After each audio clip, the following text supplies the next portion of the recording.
Okay, so welcome to day 3 of OWCC 2025.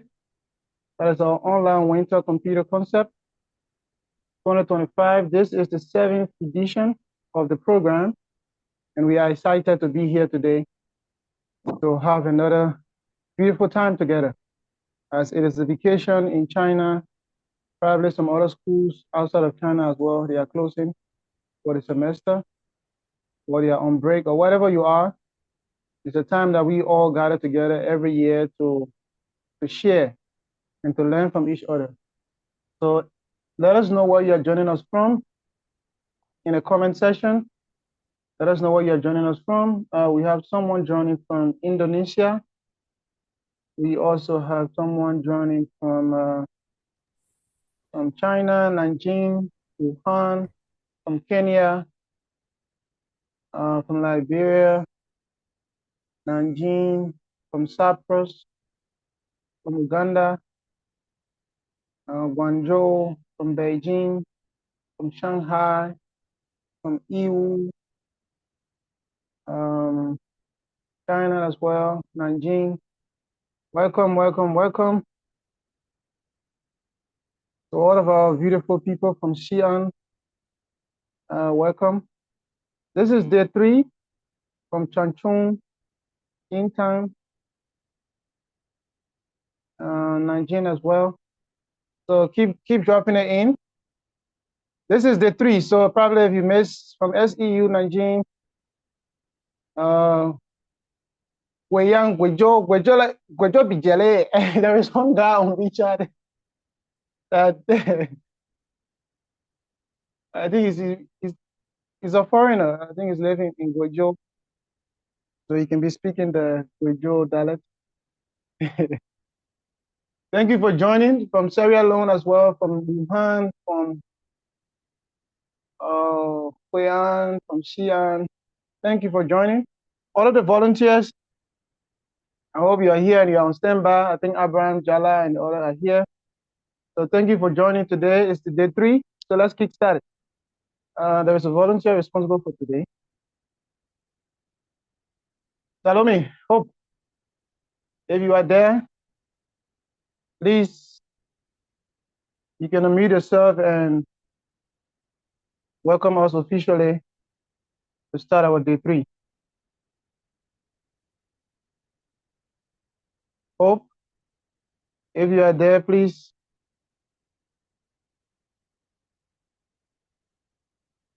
If you are there, please unmute yourself and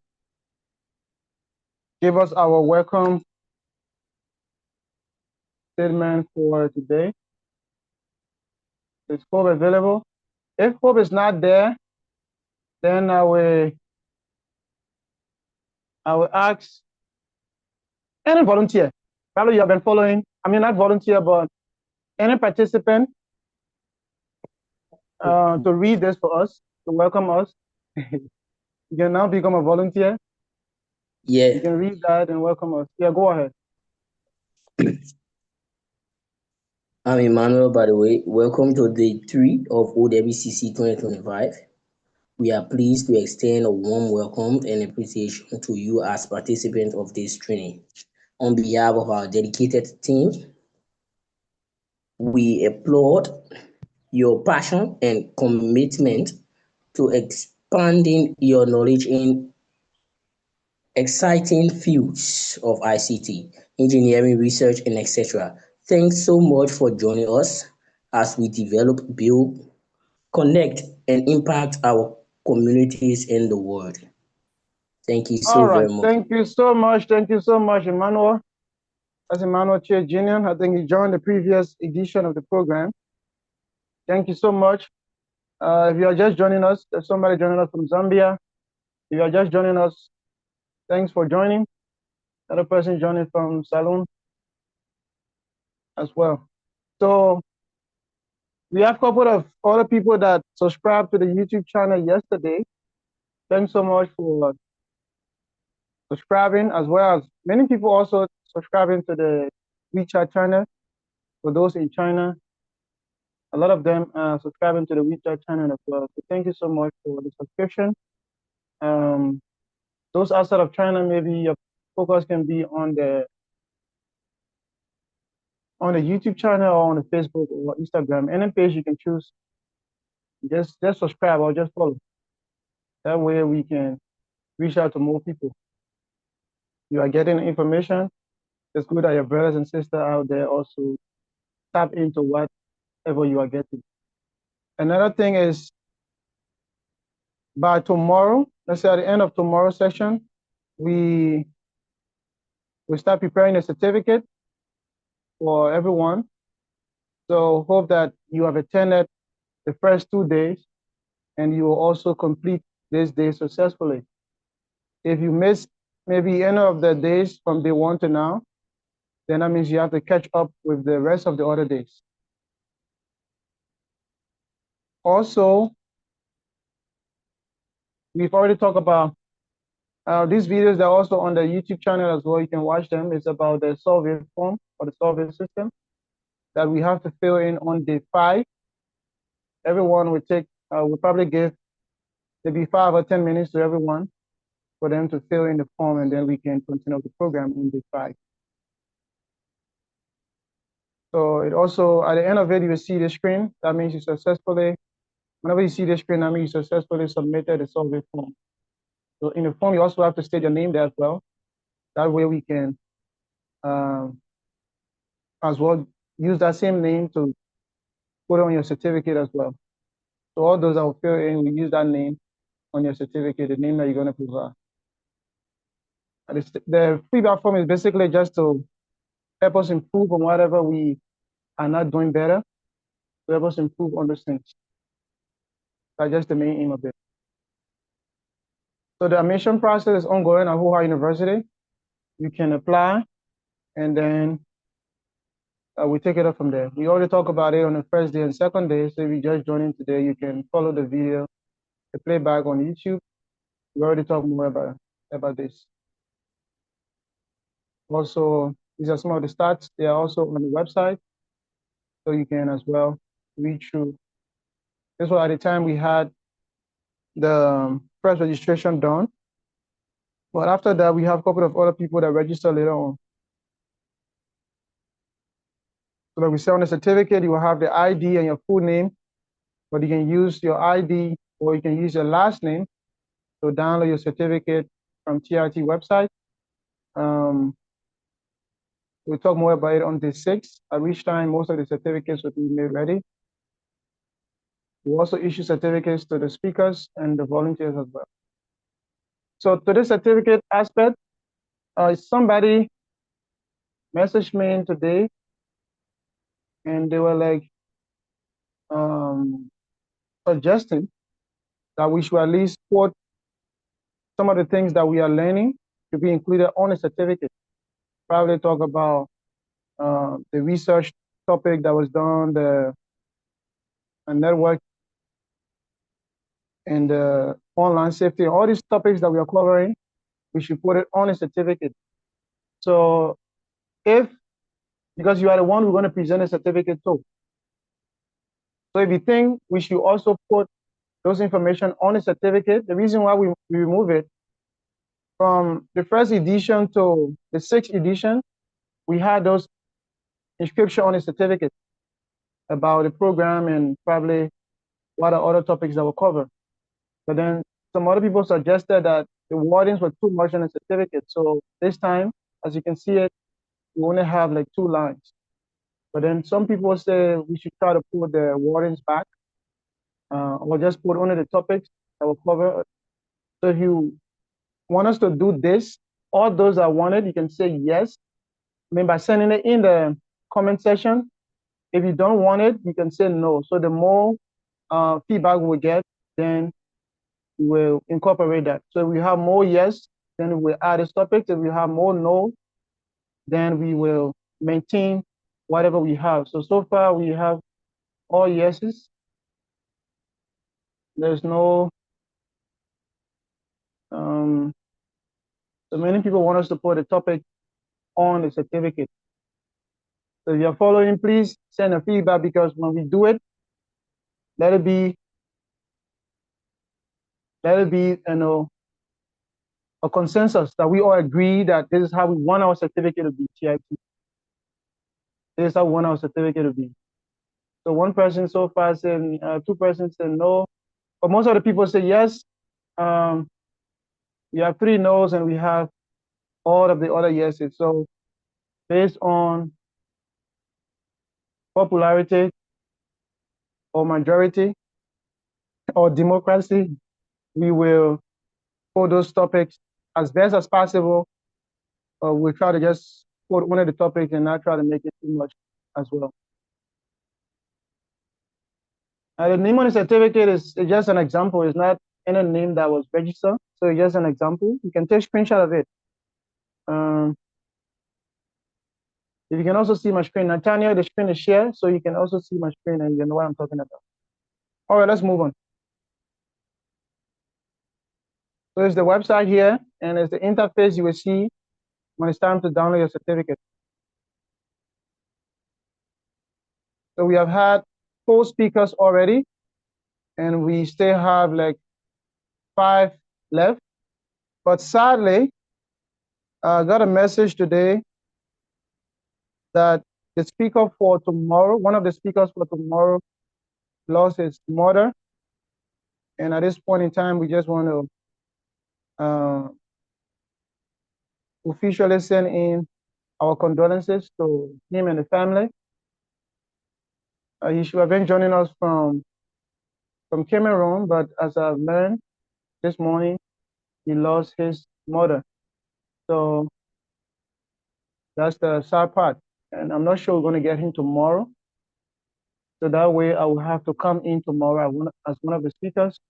Though I will also have my own day, but I will come in as one of the speakers for tomorrow. So our condolences to Curtis and his family. And we are in prayers with him. And we hope that the Holy Spirit and the Lord will guide him, encourage him, and give him strength for the journey. Losing your mother or your loved ones is something very, very painful. So today we have 2 speakers. We have 2 speakers today. One joining us from China, another one joining us from the US. So we'll get to them very shortly. So if you have not followed any of the platforms, you can take screenshot, and then after the program, you can try to find the platform and then follow. Most of what we do are shared on the platforms. Probably will come over an edition that will only be shared on the platform. You will not see it in the public. We might come up with programs only available for people who follow the platform or people who are subscribing to what we are doing. So those kind of special programs will be a benefit as long as you are following the program. Also, the WeChat, if you're not in the WeChat group, we send a daily attendance as well in the WeChat and the WhatsApp group. So if you're not there, you can also send the WeChat group QR code you see there. That's my QR code. And then I will add you to the group. Also, there's a WeChat channel, the same way we have the YouTube channel and other platforms. We also have a WeChat channel here. You can as well follow. So far we have not getting any team yet or anyone that have shown interest in the dialogue. So by the end of today, we hope that you can be able to identify yourself or your team, and then we can start to get the pictures and all of that. We cannot do it on the last day before you start to give us information. If we have to do it like that on the last day, then it's just going to be random. We're just going to ask people to maybe raise their hand, those who want to partake in the discussion. By that time, we'll just have maybe 2 teams of 10 people. So those who want to participate will just raise their hand, and then we'll do it like that. So you wanted to be formal what we have to do the flyers and all of that, then you can let us know after today. So Speaker Curtis, on behalf of TIT and all of the participants here, and so many heartfelt condolences from the people here to you, and we are with you. keep strong, and we'll continue to be with you. So at the end of the program of today, we'll then take our attendance. So you have to stay until the program ends, not in the middle. For those interested in the discussion, you can just send us a message, probably in the group. That'll be preferable, because to follow all of the chats later on will be difficult. So to follow up with what you want to do or what you have interest in, you can just send us a message, either a direct message on out of the groups, and then we're going to put you in a category. All right. So without much delay, I don't know if the first speaker is here, Lenz. Let me check on him. Yes, I mean. Okay. So without much delay, we will then transition to our first speaker for today. And this speaker is a friend and brother. We graduated from the same school when I was doing my bachelor. He's calling a professor, especially when it comes to MATLAB. So today he's going to be speaking to us. You can just call him Kevine. Some people call him Lenz. Some people call him Soronga. Some people call him Eat Paper because he loves to study. He loves to read, to innovate. Some people call him Eat Paper. He works at Lyrics Robotics, an automation company in China. He's working in the automation department, basically on designs and debugging. So he'll be speaking to us today on fundamentals of MATLAB. So let's transition our mood and welcome our speaker for today. Oh, thank you, guys. Good morning, good afternoon, good evening, everybody. Can you see my screen, please? Yes, we can see the screen. Yeah. And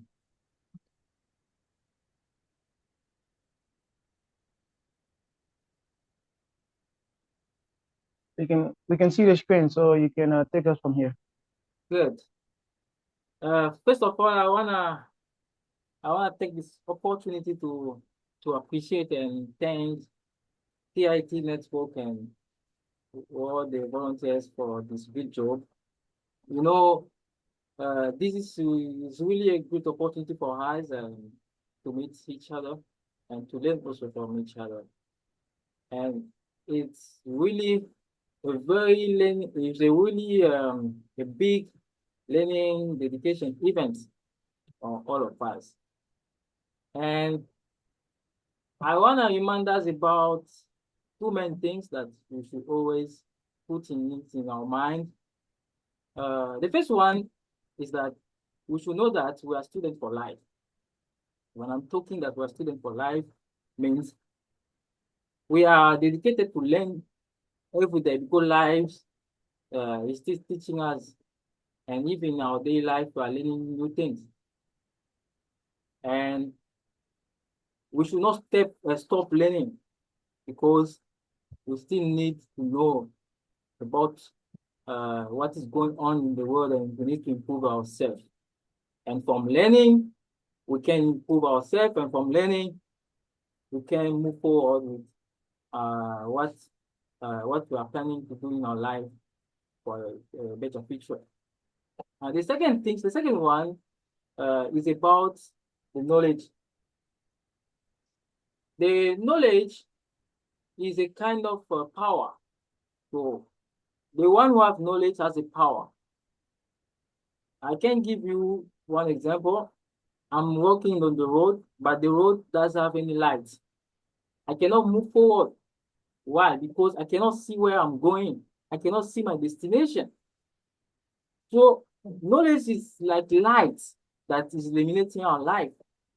So the one has a light, you cannot live in the darkness.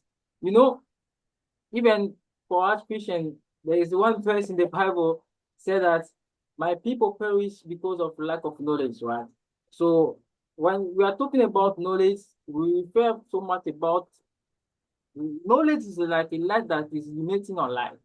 So without knowledge, we cannot move forward and we cannot do better things. So knowledge is the best things for all of us. Yeah. And my name is Blaise Kevine. I don't know, can you see the PPT? Not the PPT. I'm seeing the MATLAB open, not the PPT. Sorry. I already started with the PPT. Okay.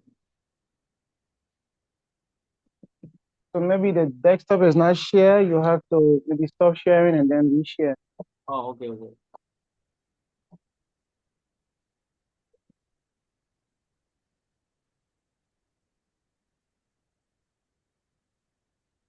So for those following, yeah, we can see the PPT now. Good. Good. My name is Blaise Kevine. I'm a young senior engineer in China. I live in Guangdong province in China here. And I'm also one of the research associates, a research assistant at UK, and an applicant engineer at MATLAB. All of us, we know MATLAB, right? So it's a company that made MATLAB product. And I want to show you about something. What is going on in today's generations? And I want to show you about something that is really stressing that you can see.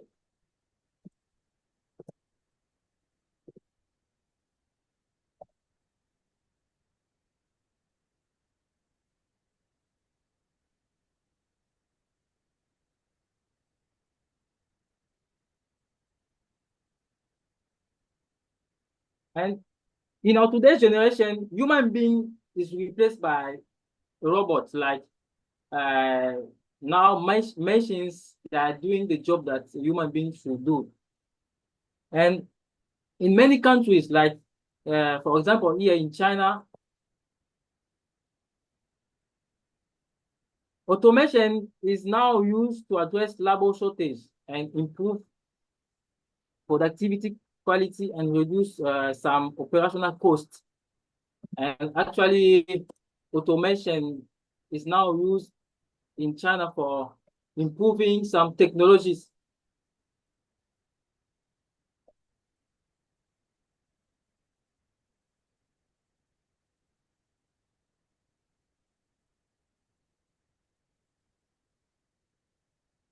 I put this video, I want you to see first so that I can move forward.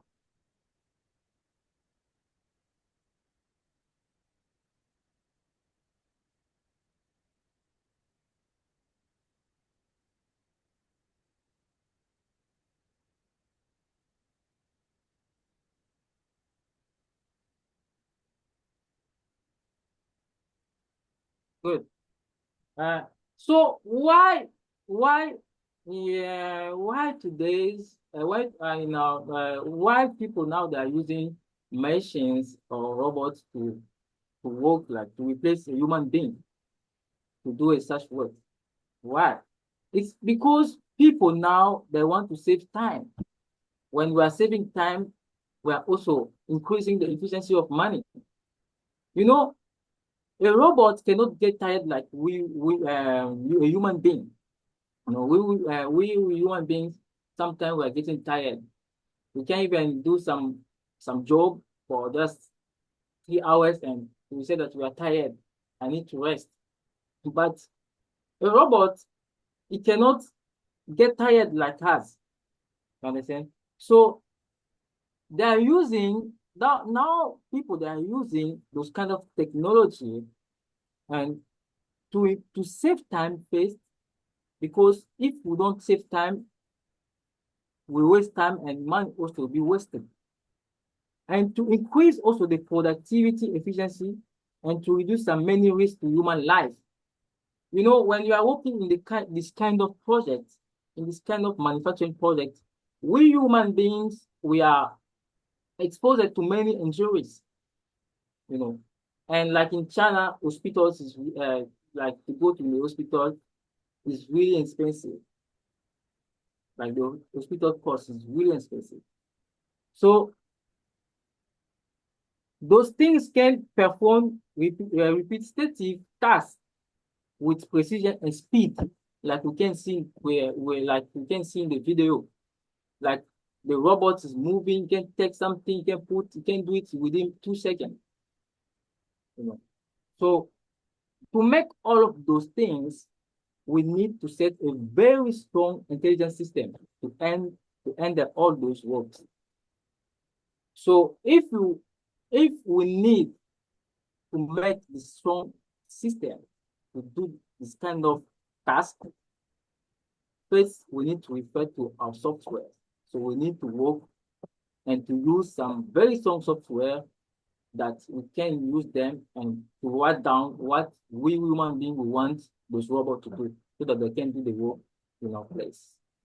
So today we're gonna talk about one of them is MATLAB fundamentals. Like we're gonna talk more about the basics of MATLAB. And I know most of you guys, many people are here that you are students and some that they are doing engineering, and we all of us will know about this software. And today we're gonna talk about some basics of MATLAB. So I will move to the next one. Today is my outline. The first is the introduction. We're gonna introduce MATLAB, and the second one is about the application examples. So why can we use MATLAB? In what kind of field that MATLAB can be used, can be operated. And the third one, we're gonna talk about the basic programming. It's even the main point that we are going to refocus today. Because before to use MATLAB for big projects or for many researches, big strong researches, we need to know the basics of MATLAB. And this is really very important for us. And the fourth one is the conclusion. So what is MATLAB? MATLAB first is a computing platform called MathWorks. And I'm going to Google MATLAB, and you can see. I'm gonna Google MATLAB.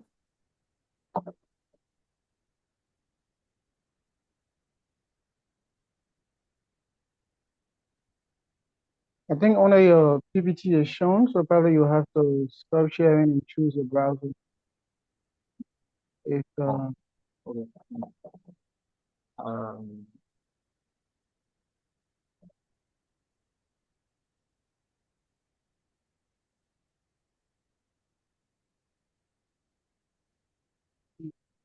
Can you see my screen? The PPT is still there, so you have to stop sharing and then you share again and choose your browser. Yeah. Or you could choose the first option, that would be your desktop, so you not have to. Oh, okay. I see. I see. Okay.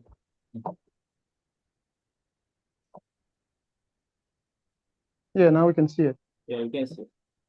I'm gonna Google MATLAB. You can see MATLAB. MATLAB is one of the products of MathWorks, and MathWorks is a company that made MATLAB. And in MathWorks, we can find many products of MATLAB. And in MathWorks platform, we can even find some projects that may help us to learn more about some basic programming. And if, for example, I'm working on on one project that is really complicated, but I don't get it well, I can even refer to MATLAB to help me to get some ideas to develop my project, to develop some the technical solutions on my project. So now I'm in the MATLAB platform. This is the main platform of MathWorks. And in this MathWorks has a MATLAB product. And inside you can see there is a product of MATLAB, and here down you can see some MATLAB capabilities, and they're even they're even showing us the capabilities of MATLAB. It's based on more in data analysis and graphics programming, app building, external language interfaces, and hardware, so on.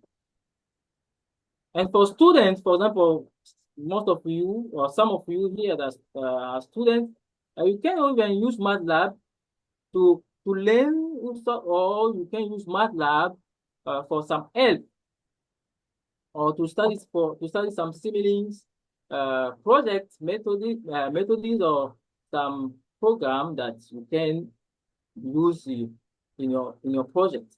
For example, you are meeting some difficulties or some problems that you may not solve. So MATLAB here, this platform, it can help you to find out some techniques that you can use for your project. And some of even when we are doing research, we usually use MATLAB for computing some very difficult problems or some complex problems that we human beings we may not do, because there are some problems that need software to help us to solve. So here inside you can be the campus wide access and the MATLAB simile. If you click in buy, you can also buy, or you can also view all the products.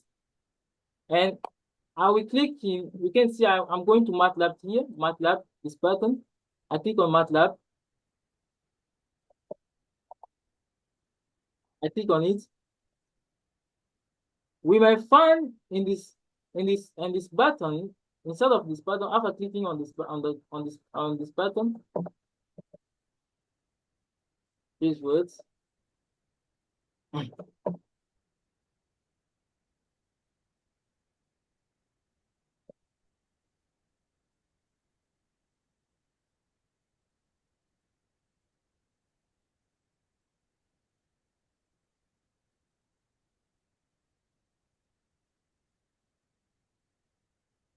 So probably what is loading, somebody is asking in the comment section if MATLAB is a free software. Yes, MATLAB is a free software, but there are some products that are not free.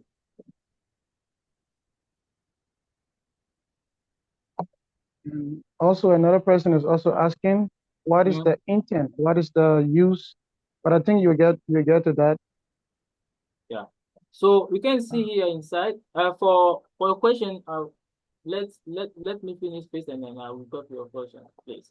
So, for example, MATLAB here. I'm in another. I click on MATLAB. You can see here they said it's written that update your experience, and inside of this button, even there is a help center that you want, for example, to learn about something.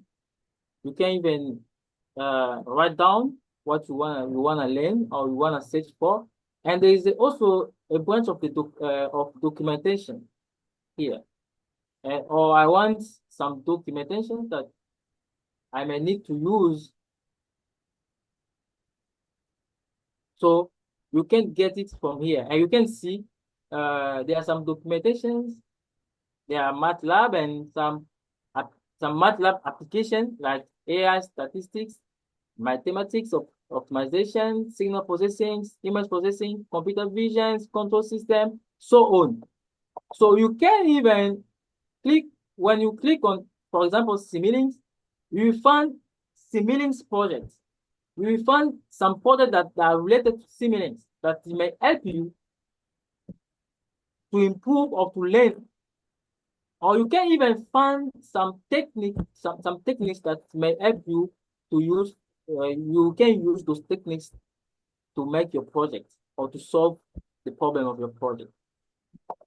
And all there's there are some, we call it, there are some like that, there are like tools in MATLAB.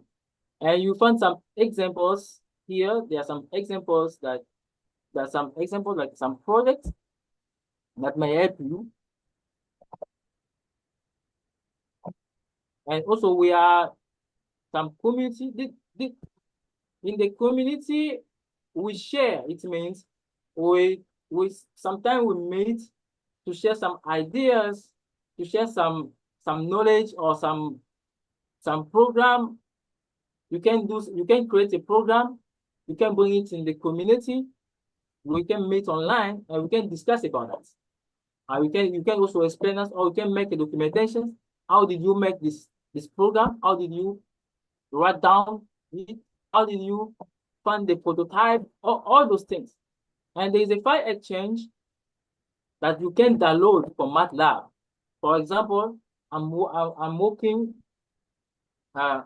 on the automation system, and I want to find some documentation that is talking about automatic system, that I can get it also from this place. So once I click on the file exchange, it will show me all the documentations or topics about MATLAB, about what MATLAB has done. Or some people also, they have also shared their experience, or they have shared some document that they published to help others. For example, if I type, for example, my name, for example, I type my name here.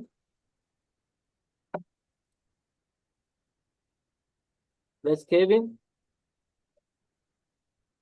You see?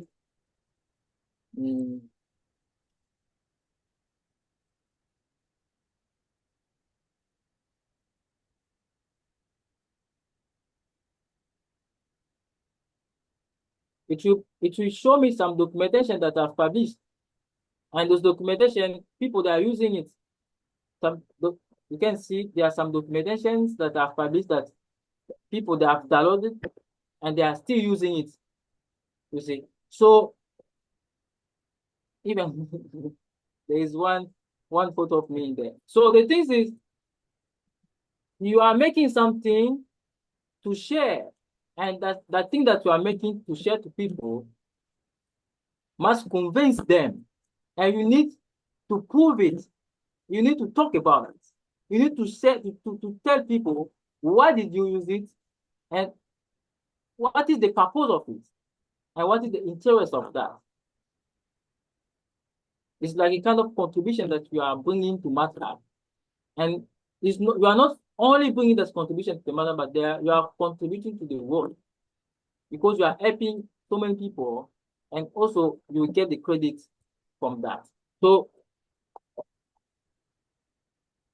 this is a MATLAB platform, and this platform is called MathWorks. And let me go back to my PPT.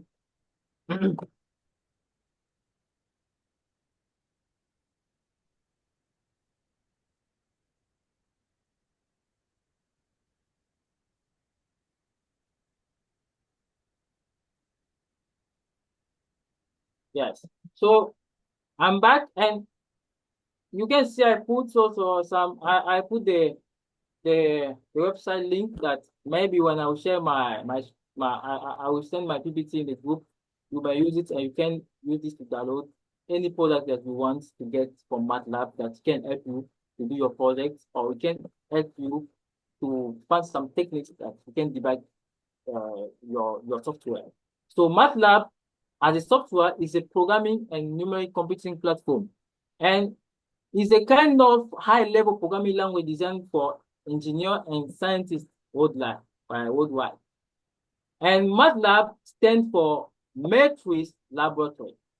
You might ask me, why do we call MATLAB Matrix Laboratory? It's because it's reshaping the role of an application of computer lab projects and engaging more students, not only students, but users in a more intense problem-solving experience. And This invariability also provides the opportunity to easily perform numerical experiments and solve practical and more complex problems that we are facing when we are debugging our project using MATLAB. And the next one is, why MATLAB? Why should I use MATLAB? Because it's easy to use. That is the first thing that we should know. The software is really the easiest one. When you learn something, you can also use it. So first, you have to know what is the things. You have to understand the use of it very well, so that you can feel comfortable when you are using it. And it's also this, when you use MATLAB, why we use MATLAB? Because it's leading us to learn very fast, quick to learn. It has a good documentation. I said it before. I showed you in the website. And also, MATLAB has big libraries inside. There are a lot of libraries that you may find in the software. Because you should know that in the software, there are some libraries that you can find. And it's also excellent display capabilities and excellent software ability. When you're talking about the ability of the software, one of the things that MATLAB shows that is very strong, because it can communicate with others computer programs.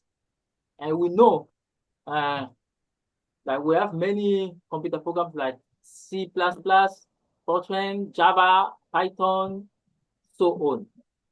And I can even call MATLAB, like I can call Python in MATLAB. I'm using, for example, I'm working in MATLAB, but I need to call I want to call Python.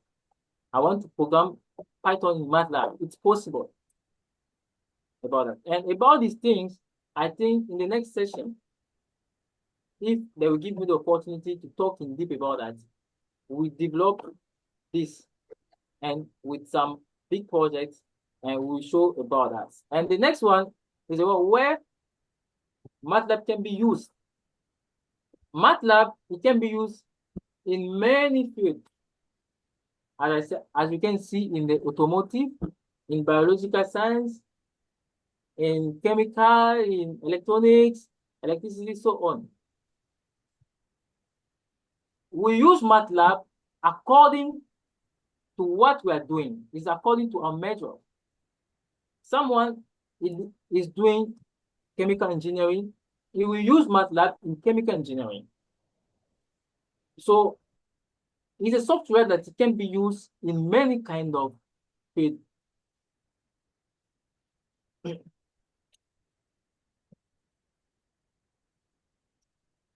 And we're going to talk about some applications, examples, like I can show you. The first one is MATLAB in economic and finance field.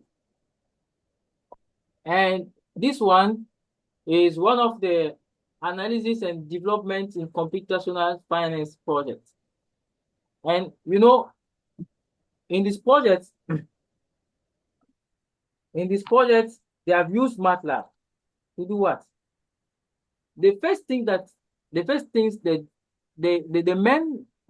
main objective on that project is to make the quantitative investment managers and the risk managers using portfolio optimization to choose the proportion of value assets to be in the portfolio. So the main goal in this project was to maximize a measure or a profit for a portfolio risk. So what did they do in this project? The first one, they have explored data from the outside because they need to evaluate they need to make a financial system to evaluate the entrance that they are getting from the output so that they can know the financial situation of the year. So they have used MATLAB to compute this work. So the first thing, they made the data exploration, and the second one, they developed some algorithm, and the third one, they use those algorithms to develop some application by formalizing some design. And from those design, they use to test the result by generating the code. And after testing those results, they have shared them to the database, to the website, and to the Excel file, like some output results, so that those results can be checked by a human being. And every time those results can be updated. So they have used MATLAB to compute all these works. And you can see here that the financial modeling product family and MATLAB can support the financial modeling product family. And you can see that down is written MATLAB. So MATLAB is like a foundation, is the main foundation. It can support all the tools, and it plays a critical role in the financial product family by serving as a powerful tool for professionals to design complex financial products, analyze market data, and optimize investment strategies with advanced mathematical algorithms. And you can see MATLAB can play a role like an operator, like using mathematics to calculate, to do some calculations. And you can use those calculations, or we can program, I can visualize the data, and we can also build a GUI.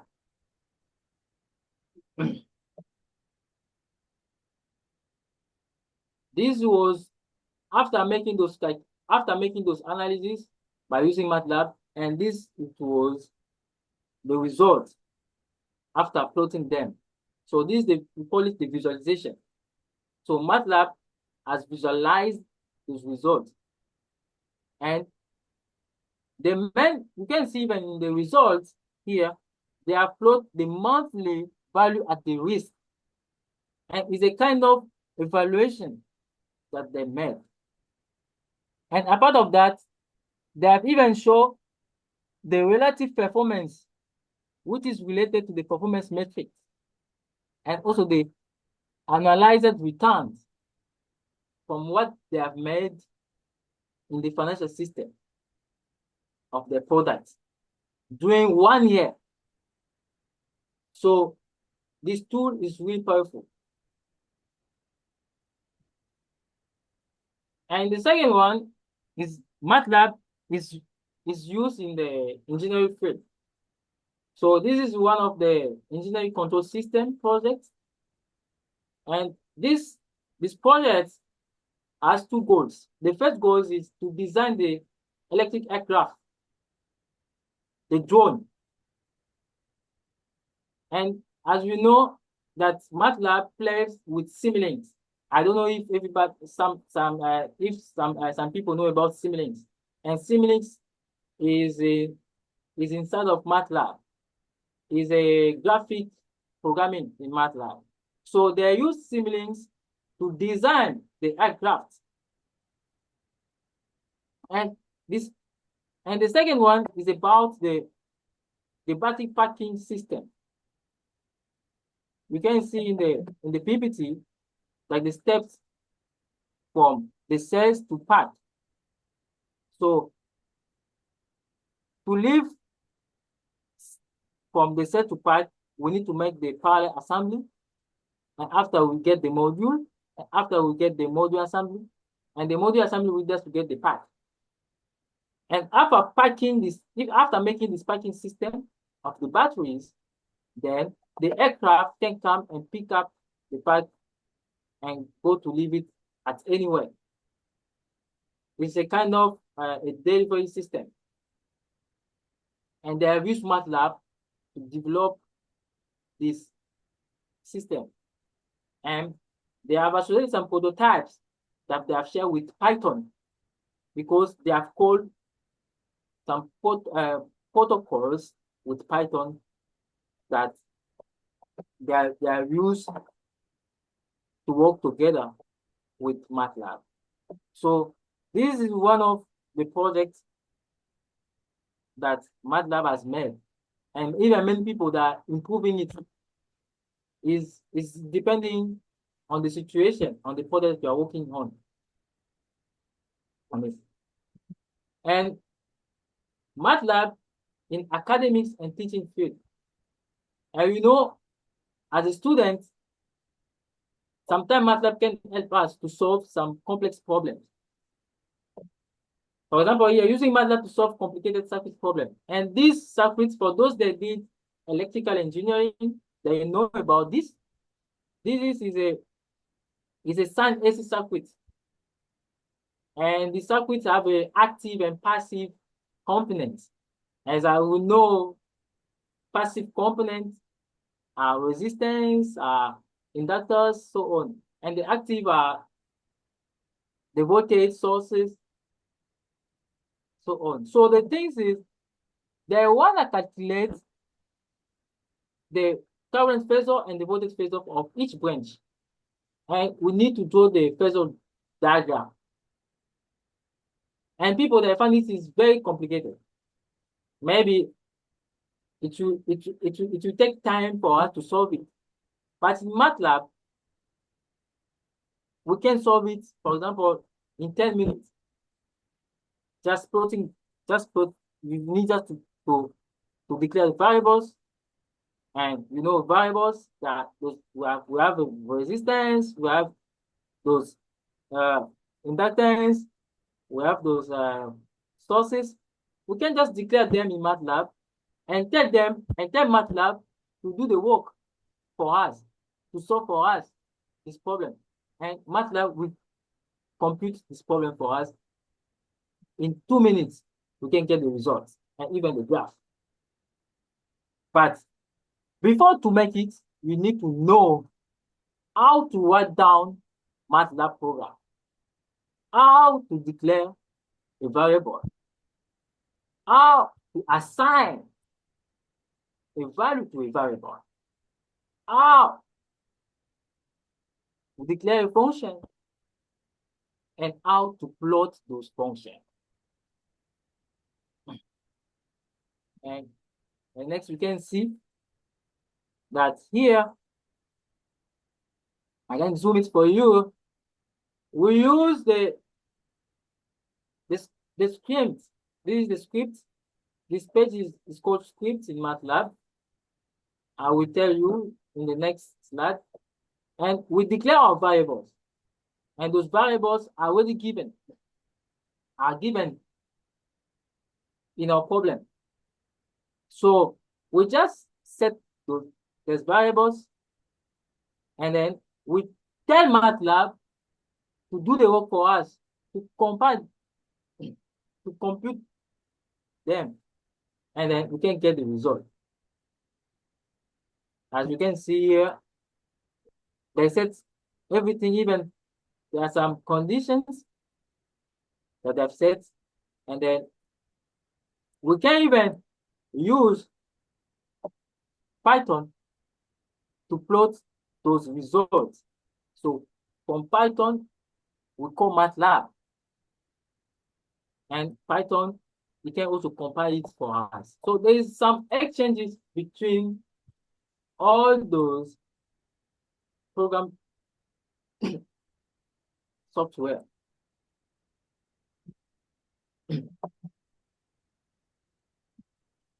And we can see to the next one.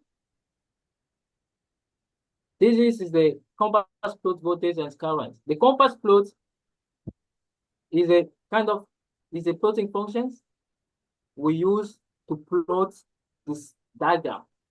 And this diagram is a kind of interpretation. is telling us the element that we used to calculate. Because we used to calculate the voltages and also the currents, phasor current and the phasor voltage. And this diagram, we set some legend and we made some colors to make the difference. So we use MATLAB to make it. The next one is the basic programming. In the basic programming, we need first to understand how can we use MATLAB. The first things that we need to know, MATLAB works with variables. Not only MATLAB, even any kind of programming language use variables. You cannot make your data analysis without variables. So variables help us to build us to make our data analysis. So by creating variables first, after you know how to create a variable, then you can perform some mathematical operation on matrices and arrays. And I want to remind us that all variables in MATLAB are considered as a matrix. So when we declare variables in MATLAB, that variables is also a matrix in MATLAB. And if we know how to make some mathematical operation on matrices and arrays, which are really the primary data structures, and then this will lead you to make some functions. Because inside of the function, there are variables. You cannot make a function without variables. First, you need to know variables and some mathematical operations, and then you can build a function. And after knowing how to build a function, you can control your program with some flow and loops. In addition with conditional statements. You know, when we are writing our programs, we have what we call loops and conditional statements. I can give you one example of a conditional statement that we use when we compute when we write down a program. Sometimes we use if, sometimes we use if else, sometimes. This is a kind of a conditional statement that we use. So all of them, they are a kind of structure that we usually use when you are writing down a program. And when you know how to make a good structure, then you can do some analysis on data and visualizing them through a plotting command. So these are the main basic things that we should know in MATLAB. Before you solve a very big problem in MATLAB, a very complicated problem in MATLAB, first we need to master these things. And in MATLAB, we have to know we have 5 components we need to put in our mind. The first component is the language, and the second is the environment, and the third is the function library, and the third is the end graphics, And the fourth one is the API. And the last one is simulink. So I'm gonna show you. For example, why we said for the first one is the language. I don't need to repeat it I don't need to repeat this again because I already talked about that. MATLAB as a language. We know we use MATLAB for data visualization, rapid numerical calculation, and analysis. And we use some functions to plot them and to debug the software. MATLAB as an environment, MATLAB, we use the working environment of MATLAB. It's a kind of interactive platform comprising various tools for statistical calculation and writing, running, and plotting codes.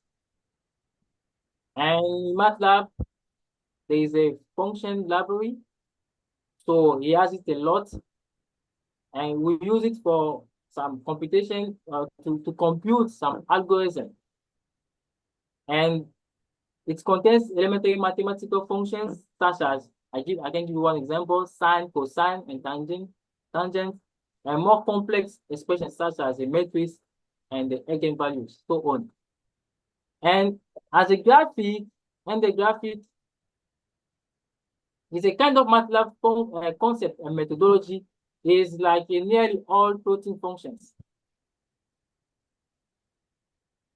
And users can use this index to access, like to see the view of some plots, and we can also modify the object's properties after plotting them. We can modify them. And as an application programming interface API, like MATLAB include an API to support external programs, interface descripting, and self-contained environments. And those API, they are like mechanisms that it's making MATLAB to connect with all the softwares like Python, like C++, so on. And another one, the last one is Simulink. Simulink is a graphical programming environment used to model and to simulate, and analyze dynamics, prototyping, and testing, and can be used to analyze the performance of many algorithms. For example, the second example that I've showed you, they have used Simulinks to design the aircraft. And in that design, they have used some prototype to make the connections.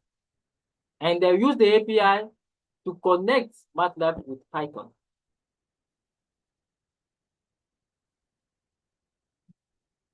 Basic programming in MATLAB, starting with MATLAB. The first things we should know that starting with MATLAB have a desktop environment. And the desktop environment has a command window and the command history and the current folder window or directory and the workspace. And I'm gonna open my MATLAB. I will be very fast because I don't have enough time.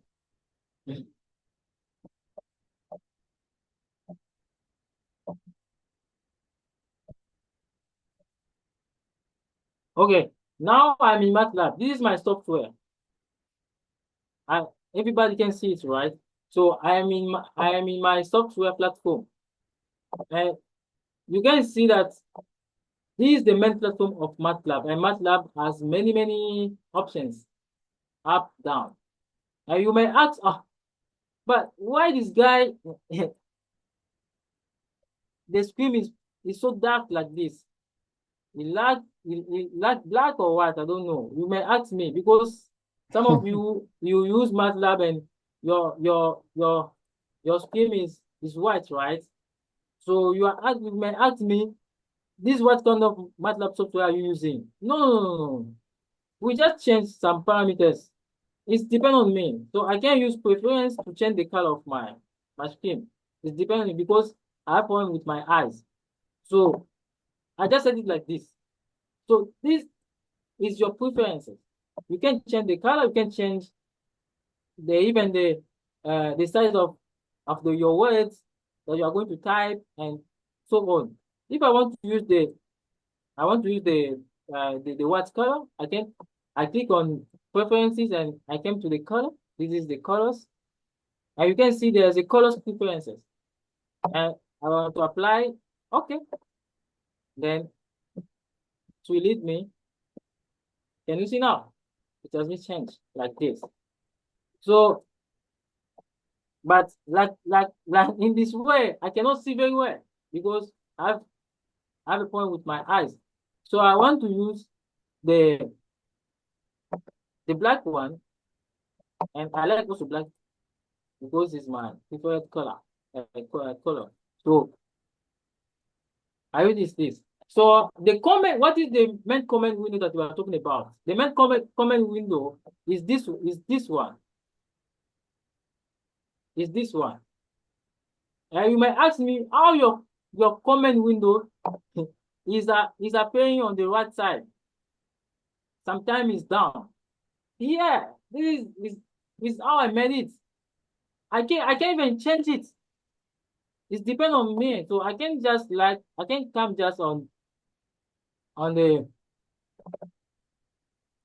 floor on the at home, and there's a layout here. I can click on my layout and I can get it on the default. So to get on the default, I will click on there and click there. And you see, so you return down here.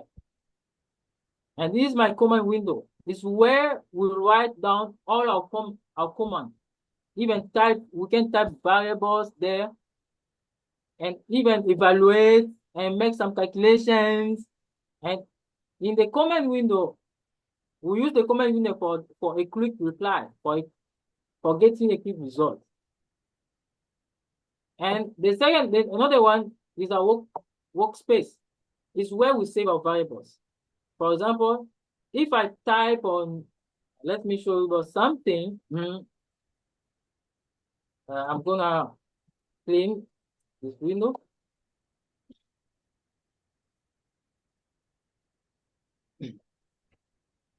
This is where we are saving our variables. When I'm working on variables, when I'm typing any variables in MATLAB, all those variables are going to be saved in the workspace.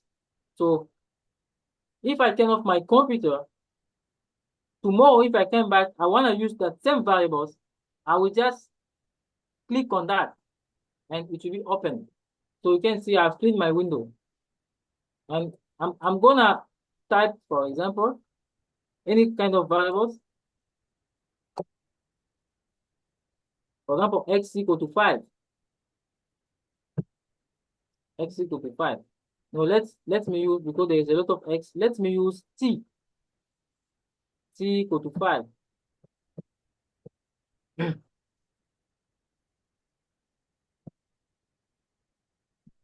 T equal to 5. You see, this is t equal to 5. And after typing my t equal to 5, I can even come here to search for that t.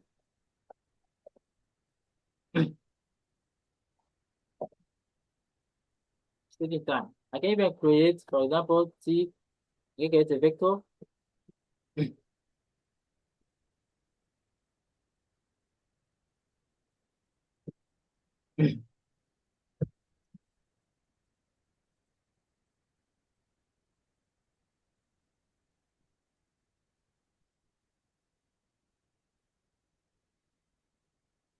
And upload this vector, right?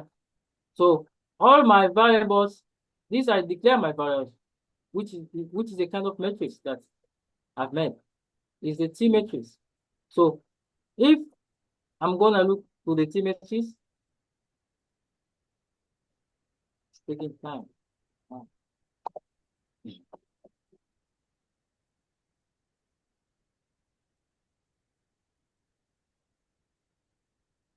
Did you see it?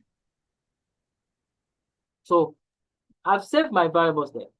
So the thing is, when you are typing those variables is automatically to be saved in the workspace. Though the workspace is keeping our data that we are working on. Good. So let me go back to, and there's one is about the current folder window or the directory. And the current folder is here, this one. This is the location of my, for example, I'm working on a project, and this project is plot MATLAB division. And this is the place where my project is located in the documentation of my computer. So I've put them in MATLAB folder. So I can even see it here. And also there is one that we call the command history. Where can we see the command history is MATLAB. The command history is when we are working, is giving us some reports about the histories of everything that we have made. For example, I can come here because you can ask me, where's your command history? You don't see it. But I can open it. And just come here. And there's a command folder or the command history here. I can just talk here. And everything will appear. You see? This is what I've done today. It's all those, is what I've worked, I did on MATLAB today. You see, all those things, all those data, all those comments that I did appear here. So you cannot be lost, or you cannot be lost, or you cannot lose your data or your words in MATLAB, because MATLAB even you can save your data automatically. You can save your data automatically once you declare it in MATLAB, and it's gonna be saved automatically. And let's move to the second one.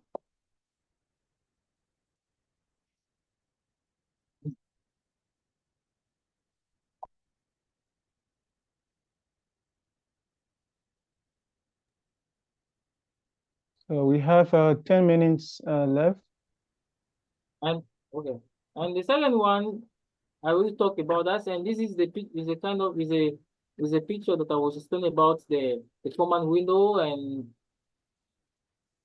also the command history, the current directory, everything. So I will talk about that. And the next one is what create a variable. How can we create a variable? And I said in MATLAB, you cannot work without variable. Variables are the most important things in MATLAB. So a variable is, what is a variable? You may ask me, what is a variable? Shortly, a variable is simply a name that we assign to a specific value in order to avoid repeating the same frequently in the code. For example, I can create my variables, and this variable is x, and I give the value to that variable. And the value that I give to x, for example, is 7. Or I can give any kind of expressions. And as we can see here, that I've declared variables, which is x equal to 5, right? And then these variables, this 5, is the value that I've assigned to my x variable. And I declare also that I wrote one variable here that is teacher. And I have attributed teacher to Lulin.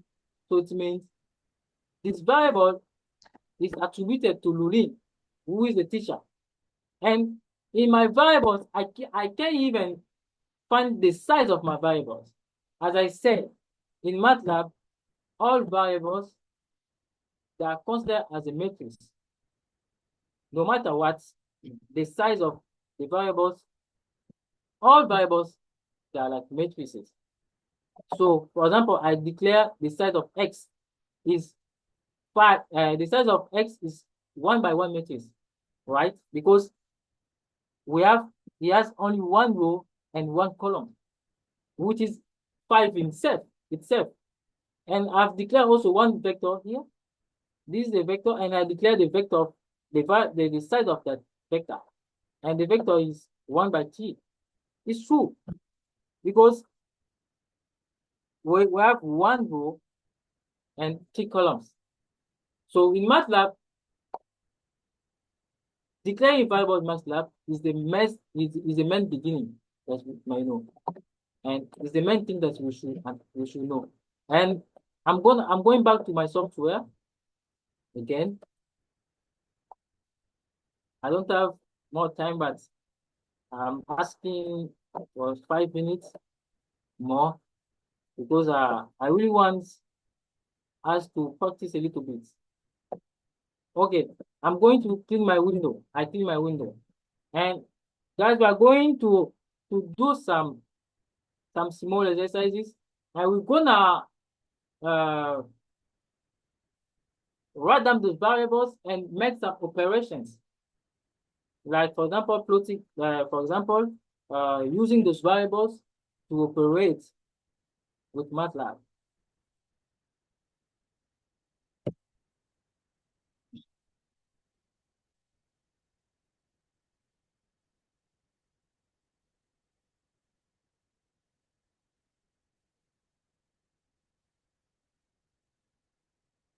Okay.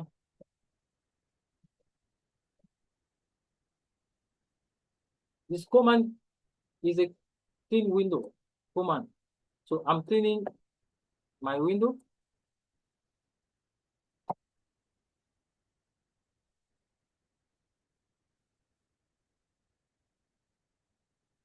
Taking time. Activate my editing.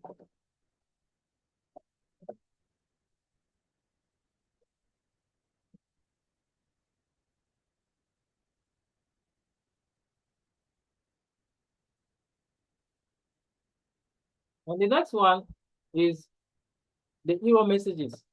If you enter an expression incorrectly, MATLAB will return it as an error. And even it will tell you that that error, what you are writing is wrong. And it will teach you how to write it. Let me show you one thing. Like for here. Like this. I declare my variable equal to 10, right? And the x that we are using here, I wrote 5x. My intention was to use 5 times x, but I put 5x. Or in MATLAB, we use asterisk as the multiplication, but I use 5x. And MATLAB told me that these things is invalid, does not exist. And it's even suggesting me, and it's telling me that check for missing multiplication operator. And when you don't know, for example, what is how to write down the operator, MATLAB can tell you what kind of operator that you can use, and you can go and search for it. So when you use MATLAB even can suggest you some ideas to correct your mistake. So when it says even, did you mean 5 times x? So if someone he doesn't know how to use the software, he just write down like this, like I wrote, and it does not much about the operator. MATLAB even can suggest him to follow the syntax, to change the syntax like this. So this one, what you are saying that did you mean 5 times x is not written by me. It's MATLAB who taught me. He said that this guy, his mind is to do 5 times x, but he wrote 5x, and the way he wrote it is wrong. So he asked me to make it like this, and he gave me the answer, which is 50. So when you are computing with MATLAB, sometimes we are forgetting about some very important functions, or some function that we can meet some problems that you say, I forgot how to make how to plot it, how to write down that function. But MATLAB can tell you how to correct it.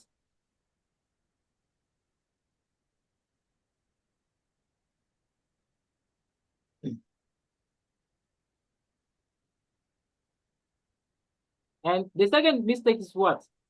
When you are writing, when we say that we declare variables, the variables is always on the right side after the symbol of equal. So if I wrote 1 equal to b, it does make sense in MATLAB. It cannot understand what you are talking or what you are writing. He will suggest you how to correct it. And you can see he said that incorrect use of equal. And in MATLAB, this symbol that you are seeing, that's equal. This one is not equal in MATLAB. We just use it to attribute a value to a variable.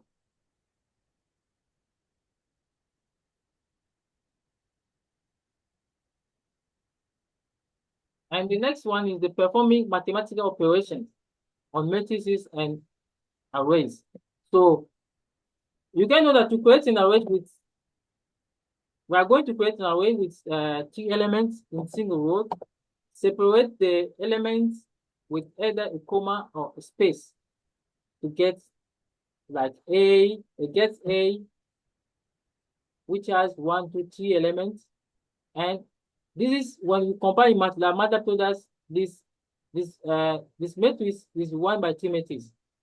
And how can we define a row? How can we define an array? An array is telling us that what type of arrangement or what type of matrix arrangement that we have. For example, here, this type of array is a row vector. So this type of the vector arrangement is a kind of row vector. So we can even have a column vector. It's an array.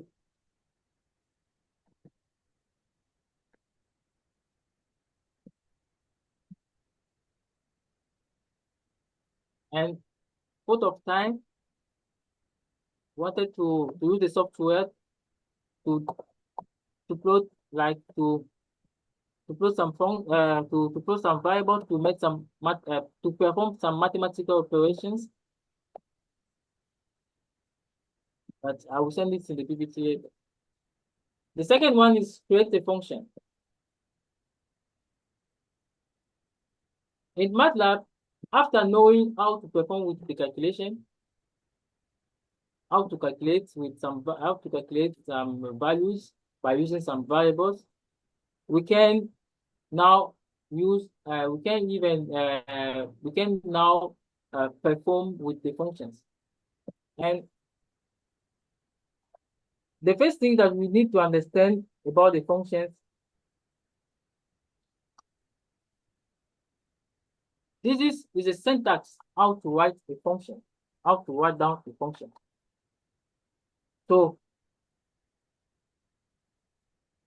the function in MATLAB has the output and the input. It's like for example, I wanna calculate a function. I wanna make a function that calculates the average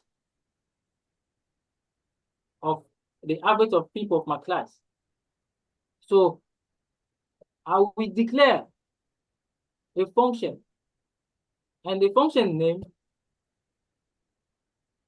that I'm going to declare must first match with the function file that I'm going to save in MATLAB. And that function name and the function that I'm going to use in MATLAB must have the same name. So the question is, what are you going to do with that function?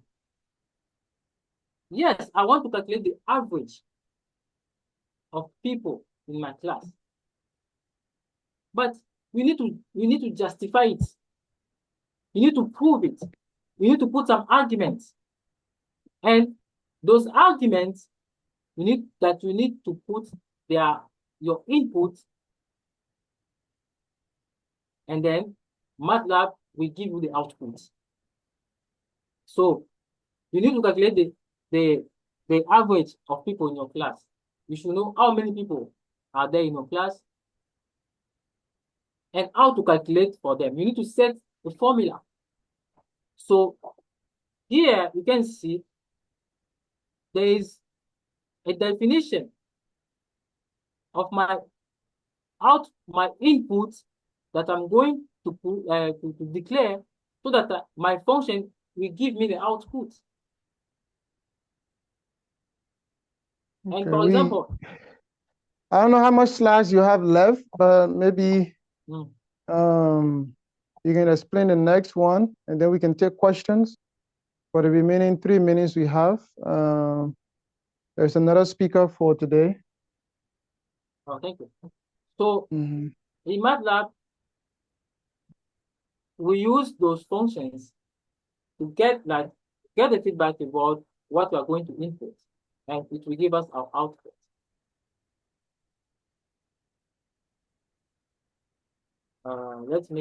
Here is a very important thing that you should know, that the function has which one output that I give you some syntax, very important syntax that you can write a function, that which one output bucket are optional.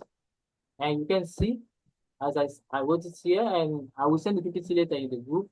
You may see it very well. And the next one is the type of function that we wanna talk about. And this I will be very fast about that.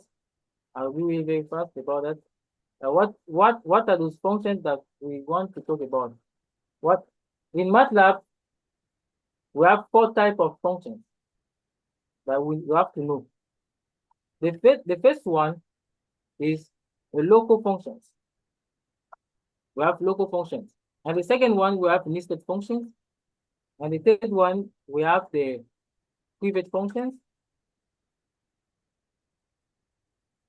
And the last one, they are anonymous functions. So what is a local function? There is someone sharing his screen. No, your screen is the only one shared. Let me check also. Let's see. But what we can do, maybe the PPT can be shared, because if we cover all of them, it will actually affect the other speaker. But no one is sharing now. No one is sharing. I think your screen is still shared. We can see it. I cannot see what. Oh. It's still on the mathematical function. It came back. Thank you. Mm-hmm. So we have a local function. What are the local functions? The local functions are only accessible within the function that create them, and they are like sub functions. You know, we are creating a function. We have what we call the main function. The main functions is the function that we have created, and in that main function, they have some sub functions that are supporting that function. For example, I can show you by this example here. We have a function that I've created, and it's a function that is named my function, and it has 2 local functions. It's double me and square me. So I've created this function to calculate the b, which is the sum of square me and double me. So inside of that function, I've declared some sub-functions. I've declared some local functions that are going to support the main functions. And those functions depend on the main function that are created. Is what we call local functions. They always depend and they are in the main functions. And then the second one we're gonna talk about is about the nested functions. A nested function. I mean, sorry. The time would not permit us. So what we do, we can stop here, and then probably I will chat with you later on if there is much time, maybe on the 5 or the 6.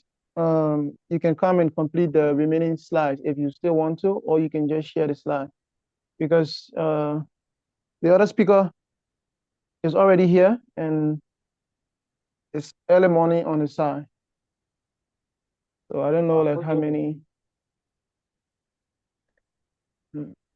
Okay, it doesn't matter. These are really very important, but we may make it, for example, next time, so that we can use also the software to compile all those things, because they are really very important. Yes. Sure. So guys, whatever you are, let's just appreciate our speaker as always.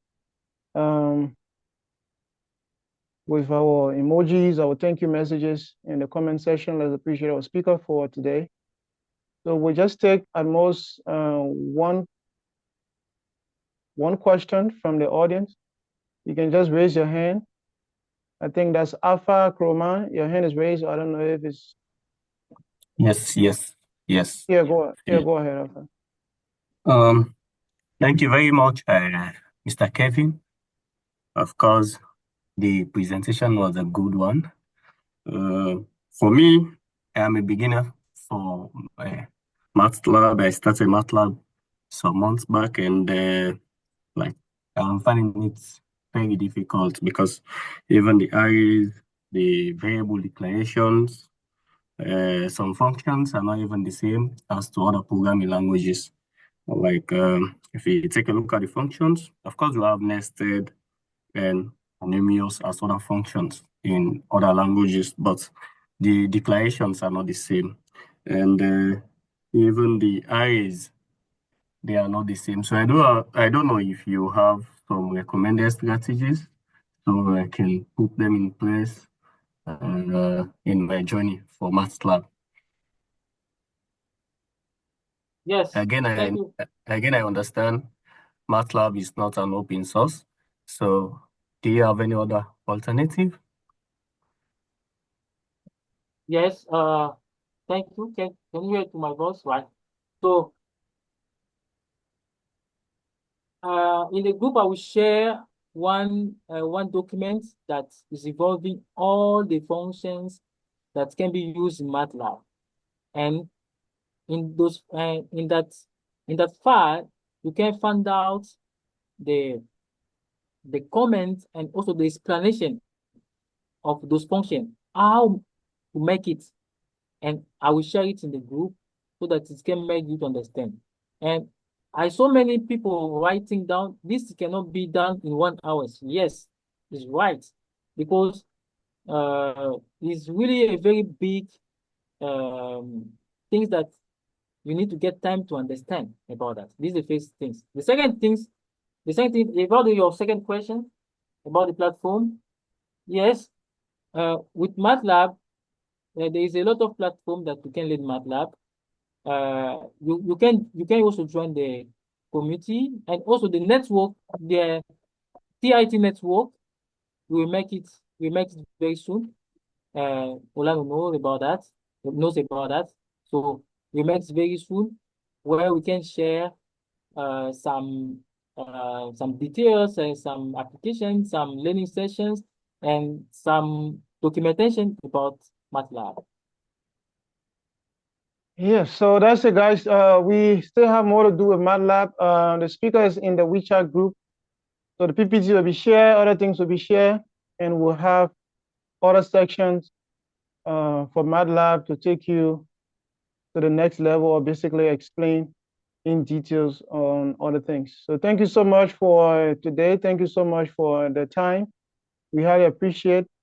Yeah, we'll get back to you later on after today's session. Thank you so much, Kevine. Oh, you're welcome. You're welcome. Thank you so much. Thank you, all of you. Thank you so much. All right. You can check the comment section. They already given you your thank you messages. So you can stop sharing, and then we will transition to the next speaker.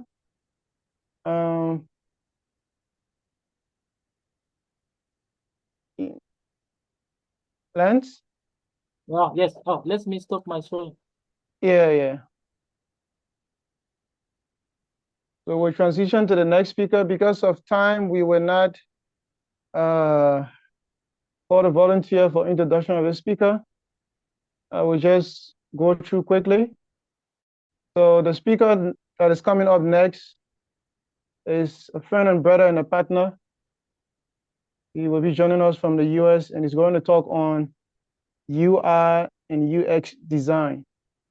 So probably if you're into mobile app development or another aspect of programming, then it's going to be interesting for you. Probably you want to build your own mobile app, or you want other people to build your mobile app for you.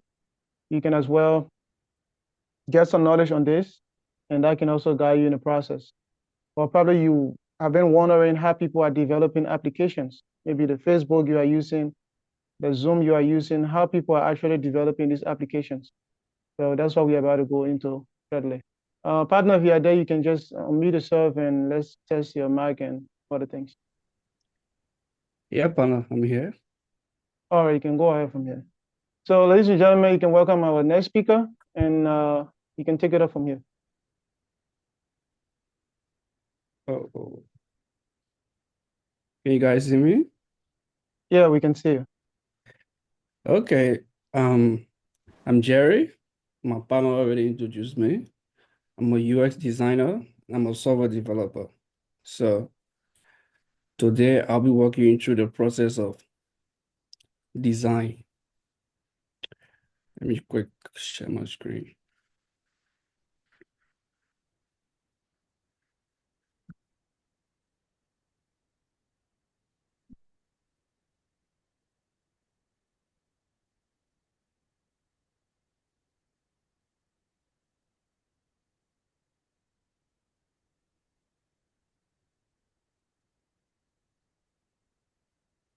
Excuse me 1 minute.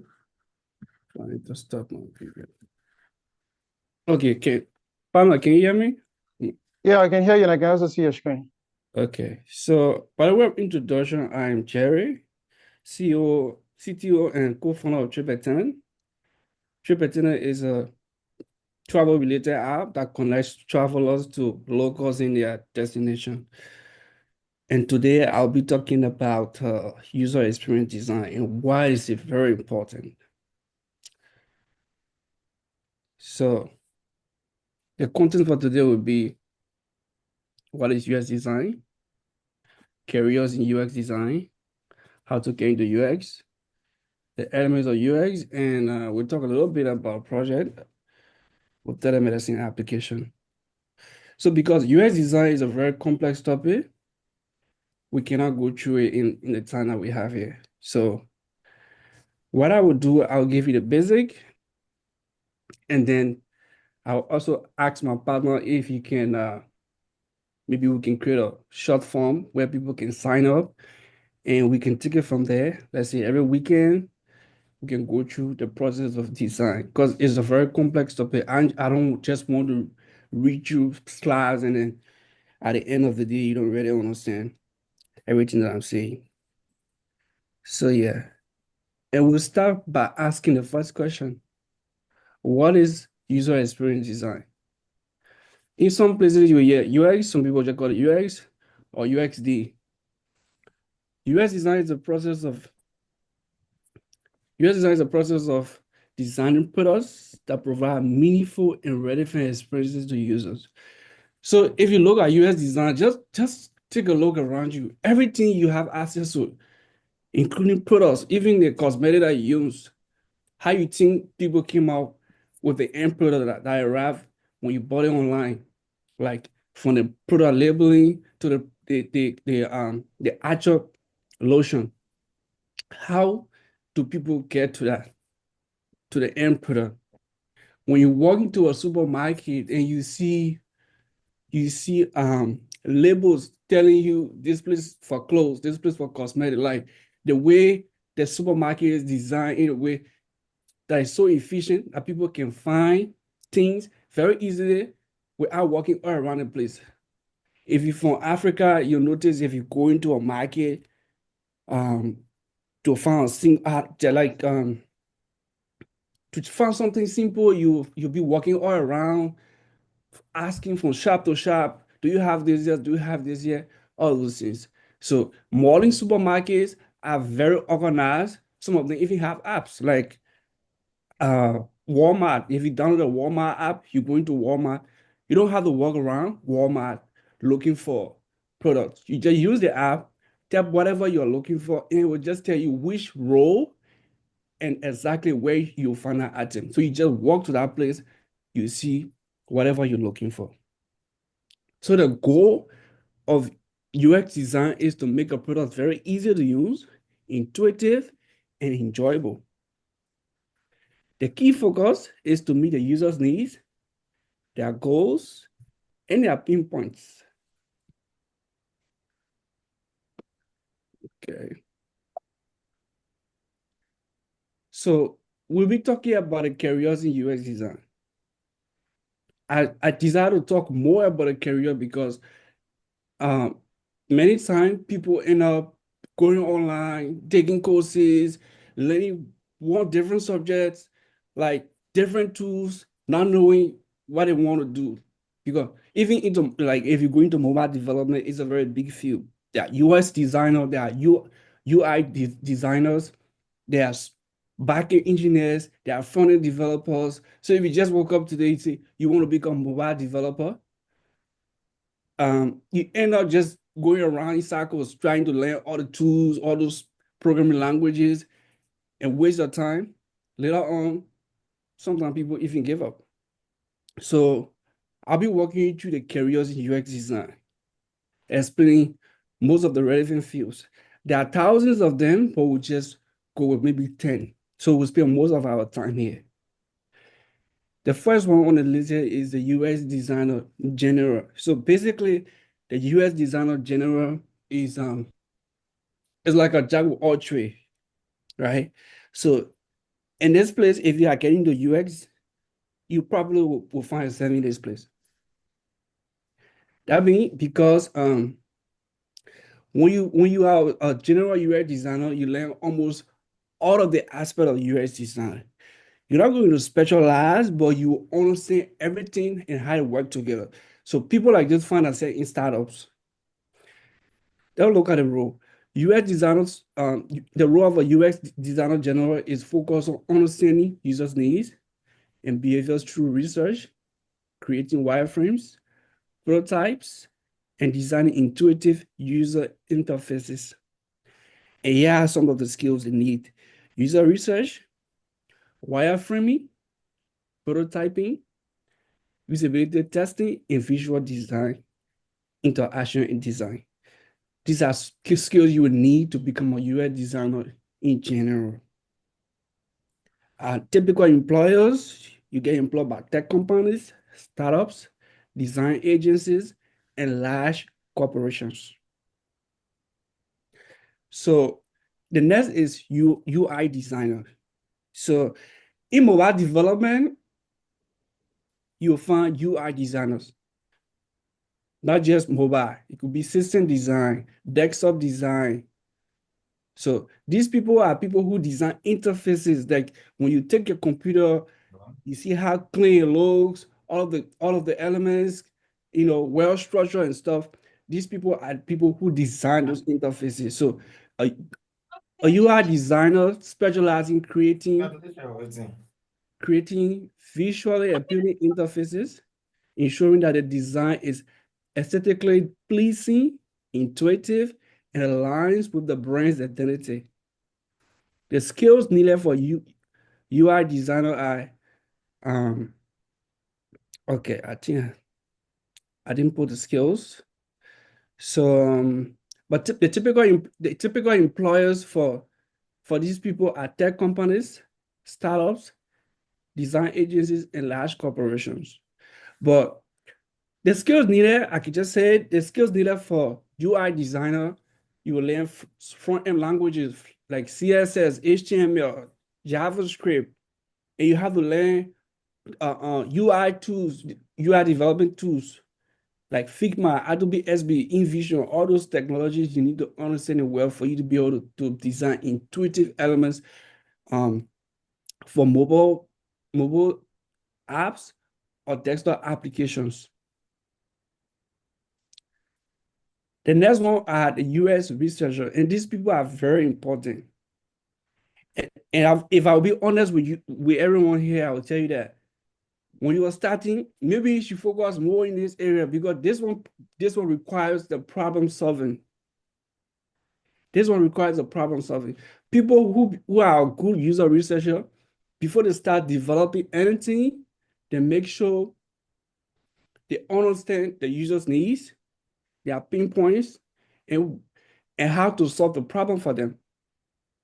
So before coming up with an idea, you have to go out there, talk to people, understand how they feel about whatever frustration they are having. It could be a big application like Facebook. There are UX designers that have been giving recommendations on Facebook, and Facebook have been taking those advices from them, even though Facebook have internal team of UX designers. Big corporations like Google, Facebook, and IBMs, they have a team. They have a team of UX designers that have all of the necessary elements, like from the UX researcher to UI to visual designer, UI designer. All these people, they are on the team. Someone could be hundreds of people on the team. When you are working with a startup, most of the time, you'll be maybe the only person who'll be handling the UX design aspect.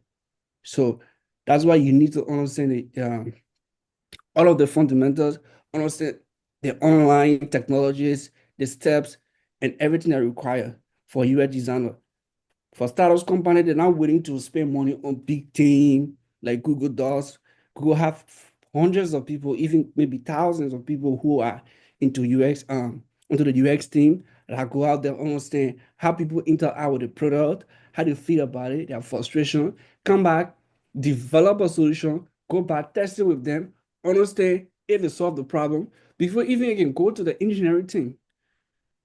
Engineering team don't start developing anything until the UX design team have come up with the solution, have been tested, stakeholders in the company have looked at it and agreed to it, come up with a budget before you go to engineering team. Engineering team just going to just implement the solution. So skills needed for UX researcher are qualitative and quantitative research, data analysis, user testing, survey, and design. And the typical employer for US researcher are tech companies, research agencies, and consulting firms. Interaction designer, you hear IXD or ID. The role of interaction designers are they specialize in designing how users interact with a product, focusing on making the experience as seamless as possible. Remember, I just told you, big companies have a huge team that comprises of all these people, right? So if you are an interaction designer in a company, your whole focus is how users interact with that product. It could be a software product, it could be a general product, like maybe mobile phones, hardware components, with actual design. UX design is not just focused on software or developing, application. It focuses on the overall product, which means the Apple computer you use today, before it came out, a design team had to design it and understand it, and they created a prototype. I mean, actual prototype of the computer. It was not working, nothing at all. Just the design itself. They develop it and people look at it, ask questions. Hey, would you like a computer like this? Even it come to the weight, how heavy you think a computer should be, if I ask you. So the design team have to go and design it in a way people understand it before it can actually go to production. Skills needed for interaction designer are prototyping, wireframing, usability testing, information architecture, and more. There are a lot of skills you need. These are just few. These are just few of them. Typical employers for these kind of people: tech companies, agencies, and startups. Product designer. Remember, we just talked about how people design a MacBook. Everything you use. If you walk into a store right now and bought something, it didn't just fall off the blue sky, or someone just didn't just woke up today and just went and just designing and start selling it. They had to test that product. They have to go through every stage of the design process to come up with the final solution. So as a product designer, you design, you have to design products. Product designers manage the entire design process for the product, from research to final visual design, and often work closely with product teams to ensure the product meets with business and users' needs. The skills needed: you need to be a good UX and UI designer. You have to be good at prototyping. You have to understand user research. And you also have to understand cross-functional collaboration and project management tools. You need to understand project management to be a good product designer. Typical employers are product-focused companies, tech companies, and consumer goods companies. So the next one on the list is UX writer. Let's say you're using Facebook or Google, right? How do you think people came up with those simple but effective design solutions? Like, it could be a button, right? How do you think they came up with the name they put on that button? Like the call to action, or they call it CTA. When you are on Facebook or Messenger, Messenger is one of the beautifully made design, how do you call it, application. It's very simple and intuitive. Even if you can read and write, you could teach your model how to use. If your model can read and write, you can teach her how to use Messenger, like maybe just a call or WhatsApp, for example. You don't need to be that smart to use WhatsApp. You could just use it to call. So the team that designed WhatsApp, they took into consideration all those things. How can we make the app in such a way that everyone can use it? Like everyone. And the UX writer, they are more about the writing, all those information you see on the website or on the product. UX writer focus on writing clear, concise, and user-friendly text or macro copy for digital products like buttons, notifications, and instructions to enhance the user's experience. So if Facebook sends you a notification or something and then they overly complicated the meshes, you won't understand what it means. UX writer make sure they come up with a better writing that people will see and understand actually the instruction that they give to people. Even when you're navigating on the website, as you go in deep, you start talking about information architecture. This is where the UX designer focus more on the information that people see. If there are some websites you go, you get confused. You don't even know where to start from. One of the biggest e-commerce platform that is very popular and became successful because of a good user experience is Amazon. Amazon was designed in such a way that you could find anything you want in seconds. So they had a good design team that built their system, and it became so effective and make them a lot of money, still making it anyway. So skills needed: copywriting, you need to learn content strategy, communication, collaboration with designers and developers, and typical employers for UX writer are tech companies, startups, and large corporations. Usability analysts. So the role of usability analyst is to focus on evaluating the usability of products through testing and observation, analyzing how users interact with interfaces to improve the designs.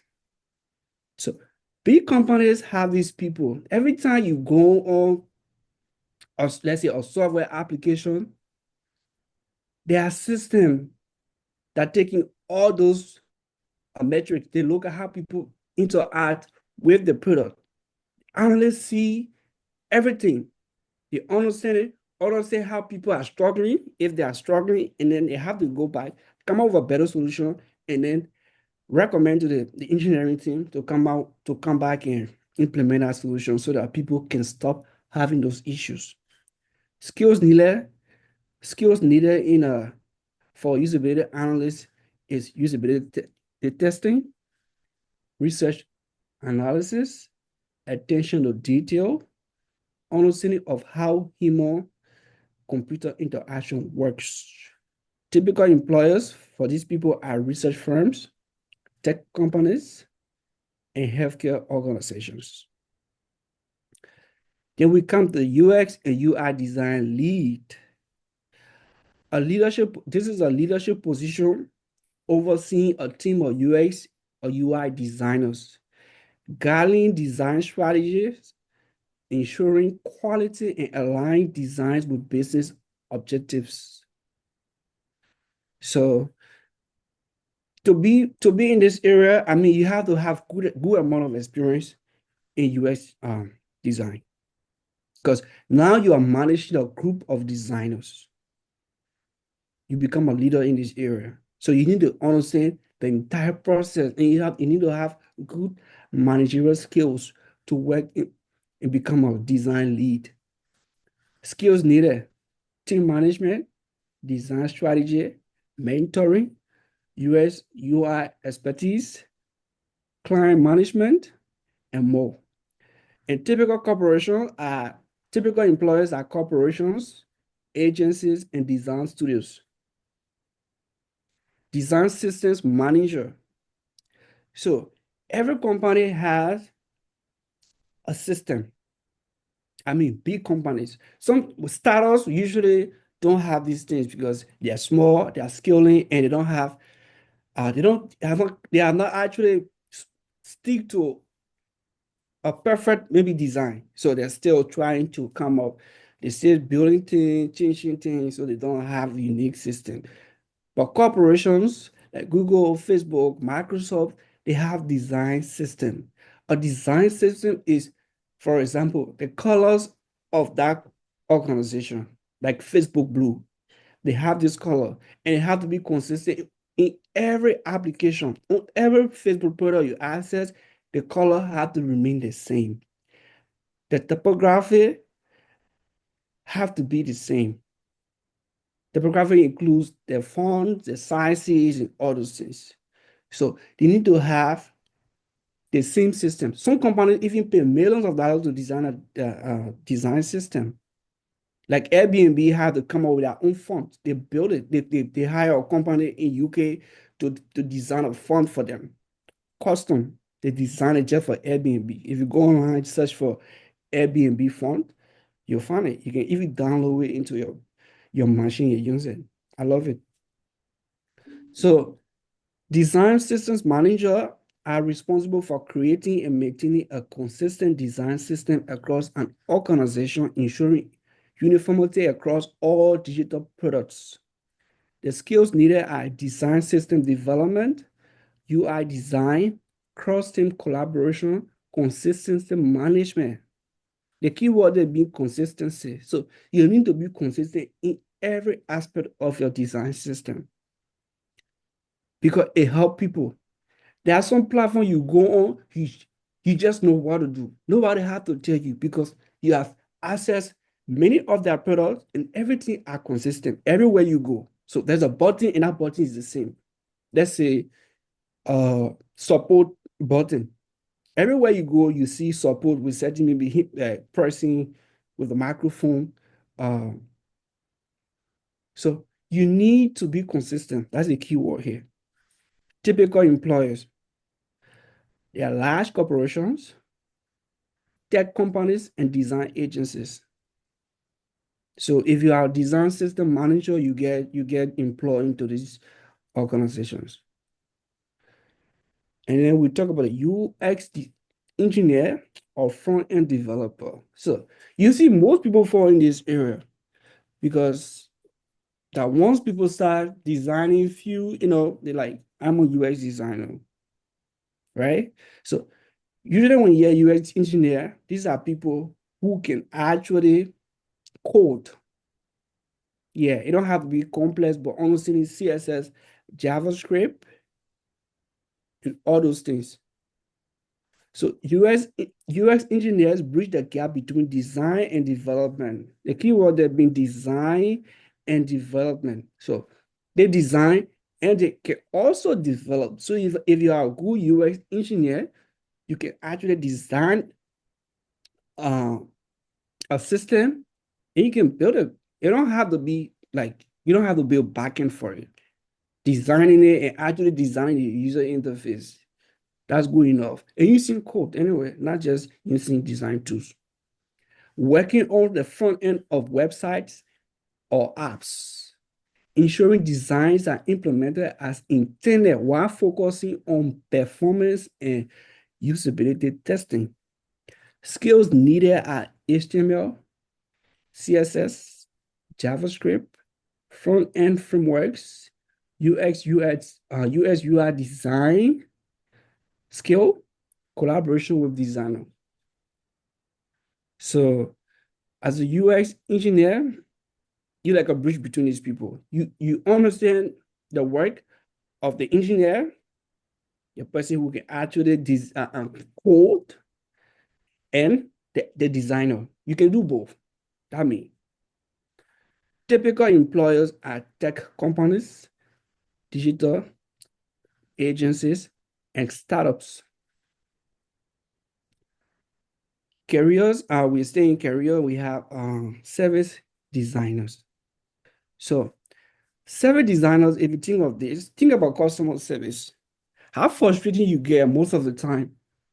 If you have issue with a product or service and you try to reach out to the customer service, they just keep sending you all around.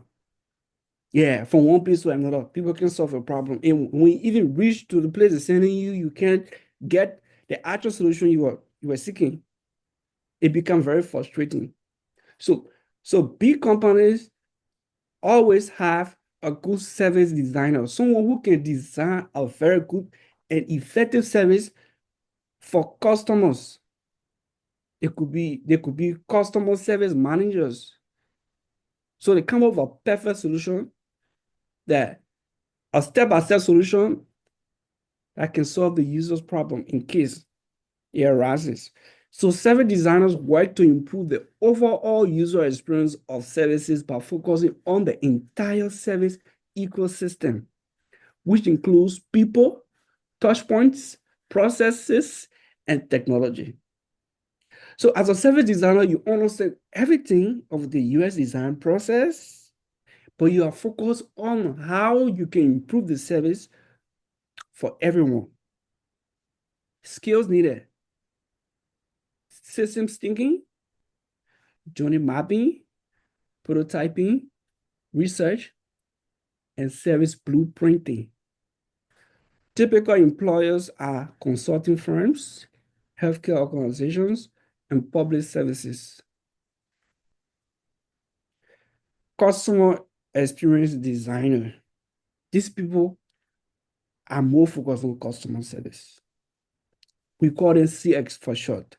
So a CS designers are focused on improving the end-to-end customer journey across digital and offline touch points to create consistent and seamless process or experience. As I said, UX experience is not just about mobile app, because usually when people hear UX design, they just think about if you want to build app. No, it's not. Almost every industry you go into have UX designer. How do you think Tesla was designed? Tesla didn't just wake up today like, hey, let's come over a car that will look, funny. They have a design team. People sat down, it became so creative. Design that went to stakeholders. People had to agree. They didn't just wake up today and just design. Like people, they designed it, went to stakeholders, experience it, talk to people, get their feedback, and later on, they came out with the solution, and people love it. It's not by accident or mistake. Most companies fail, most startups fails because they they don't have they didn't start with the user, because that's the first thing. UX design start with the user. You don't start with the product. You don't just work on and start building your product. If you are a good web developer web developer, you understand that to work with big clients, you need to understand the design process, or you'll be frustrated because a customer will come to you, tell you, hey, I want to build a website, and he went ahead and just built something. He brought it back to them and said, I don't like it, man. I don't like it. Can you go and change it? After putting hours or maybe months, it depends on the kind of system you're designing. And they told you, hey, we don't like it. Can you go and redo it again? Oh, we don't like the colors. We don't like it. Becomes frustrating. So imagine if you are building a complex system that took you months. You came back and the people you designed the system for told you, hey, we don't like it. People don't want to go through that stage. So you have to start with the user first. That being said, you start by designing, asking questions, answering them, they come up with the solution, give it back to them, test it with them, let it agree, like, hey, this is cool, we like it. Then you can go and start building the actual product. You don't just wake up and start building a product. So UX design is not restricted to computer. I know it's very popular, but even if you go to hospitals, they are design team. Most of the time, these people work with stakeholders because they design the entire ecosystem of an organization. The school you are attending, the university, they needed to they came up with a blueprint on how the university should run. There are service engineers that came up with a solution on how it should run, from the classroom to the teachers, the proprietors, all those things. It was designed. It was not by mistake. People had to sit down and put it all together. Then they start offering it. Nice, easy. You can go into a library and read book. And if you want to have access to certain things or certain information, you can go on your university website, put your student ID, and then you can start, going left and right, looking for information, and you can find it. They didn't come up by mistake. You had a design team that did that. So the skills needed: journey mapping, user research, service design, empathy, cross-channel design. Typical employers are retailers, e-commerce platforms, and service-based companies. So these are salaries from corporations when it comes to UX design. Panel, is it clear enough, or should I make it larger for people to see? I think it's okay. It's clear. Okay. So Meta, which is Facebook, this is the base. This is a salary for what they pay for UX designer, from $162,000 to $257,000 a year. That's what they pay for UX designers. Google pay $155,000 to $255,000 a year. Microsoft, 144, coming all the way down to Epic, which is a game company. They pay $119,000 to $191,000 a year.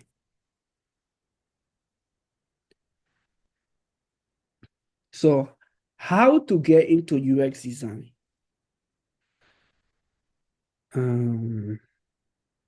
Okay. So the education needed for UX design, usually people like me, I didn't go to school. I didn't get a degree in UX design. I took boot camps. So you can go through the traditional route. You go through the education route, maybe going to college. Many UX designers start with having a degree in you have a degree in design. One very big school for US design in the US is California Institute of Arts. It's very popular. It's very difficult to get in that program because it's a specialized program for US designers.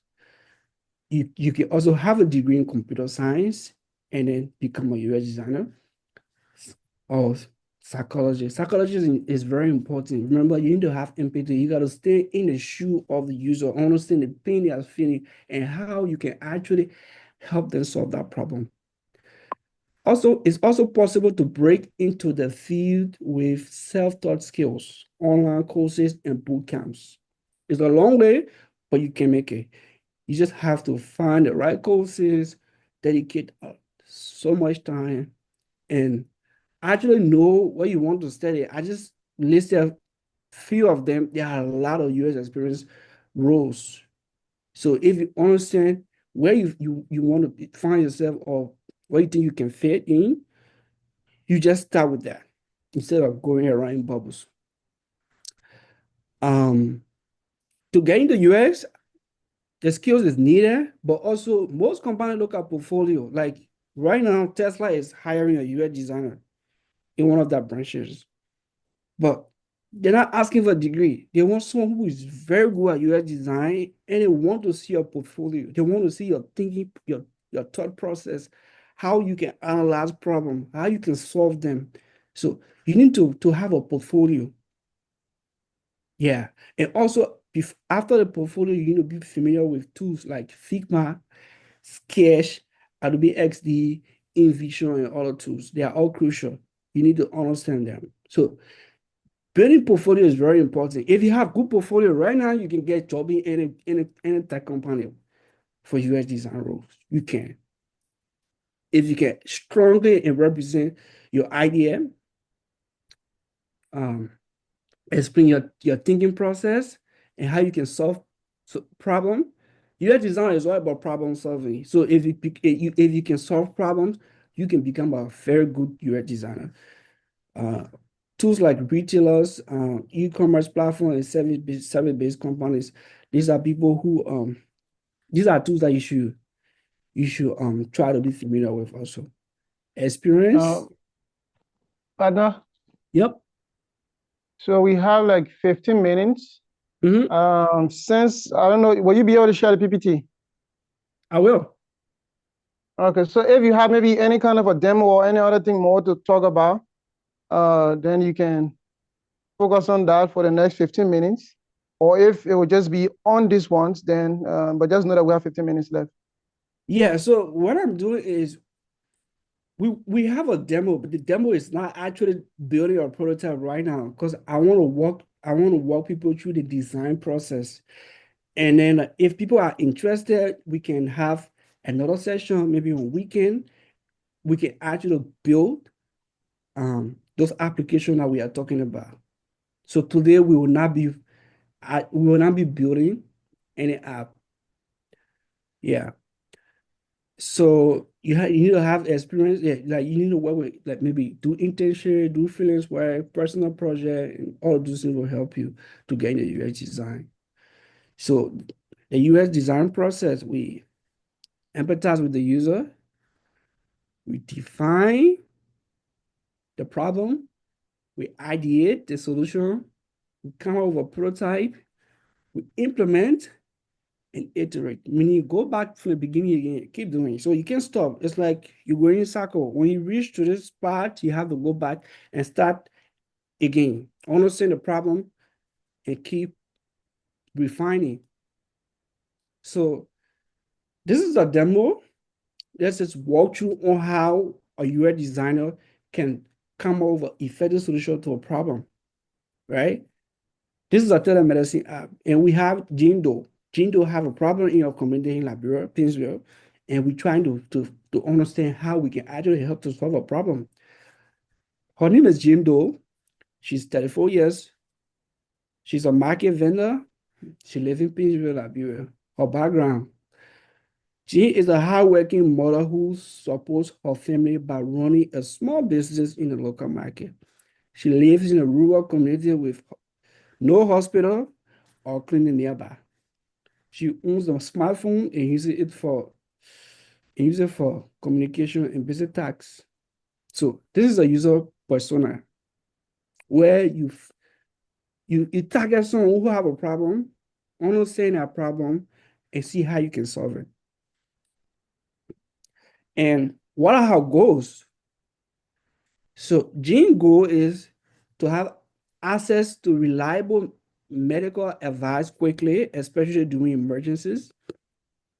She wants to avoid relying on trained local pharmacists or on safe self-diagnosis. They just go to James can people in your community just go to local pharmacy and say, "My it hurt me," and the person just gives them prescription. I know the actual cost. It causing people to even get more sicker.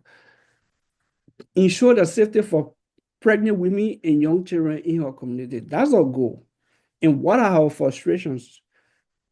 She's limited access to a professional healthcare service in your area, high maternal mortality rate due to a lack of medical support, frequent misinformation and incorrect prescription from local pharmacists.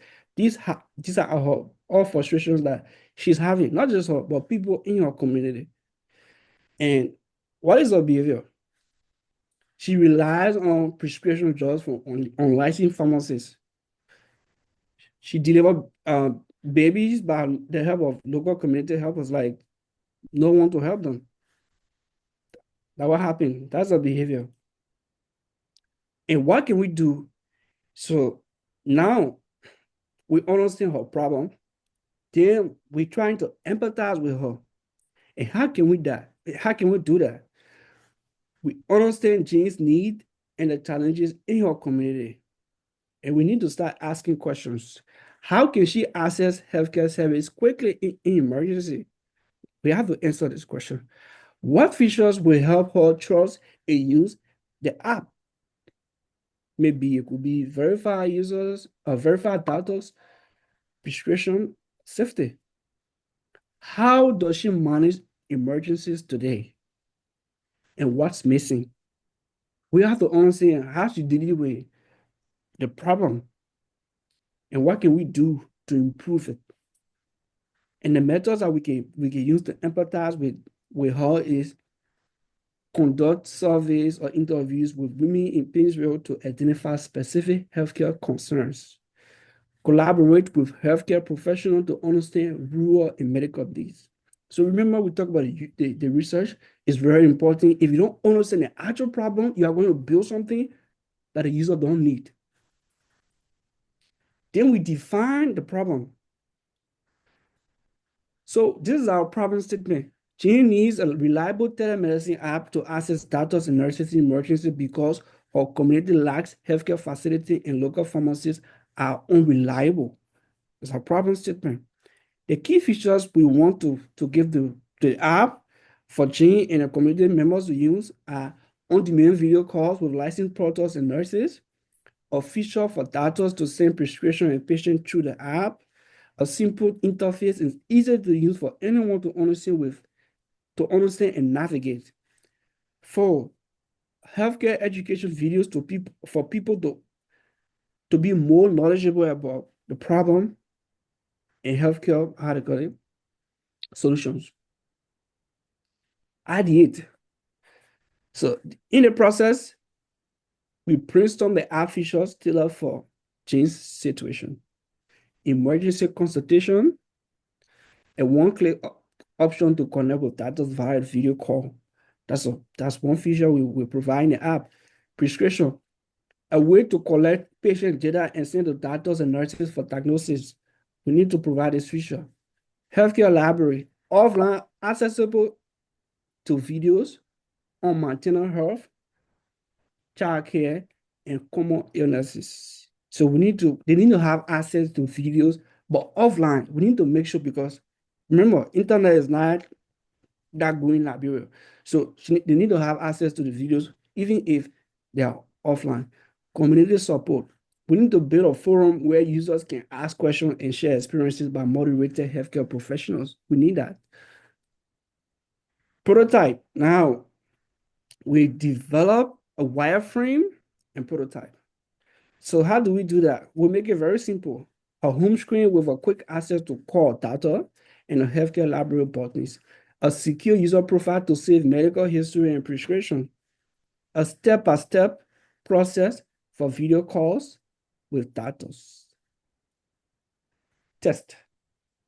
So after doing all of that, we need to go back to Gene and the community members to test the app, because we don't want to go and build it because we think we understand them, and then we came back knowing that, okay, we came back, we got even more frustrated because we thought we know what they wanted, but we developed something that they didn't like. So we have to go and test it with them. That's the prototype stage. So walk them through the app and processes of connecting with doctors and nurses. So teach them how to use it. The prototype, you have a working prototype that is, you can click button, it can take them through, like, hey, this is how it will work. Is it okay? Do you understand this? And then you start asking questions. Was their needs met? Is it easier for them to follow?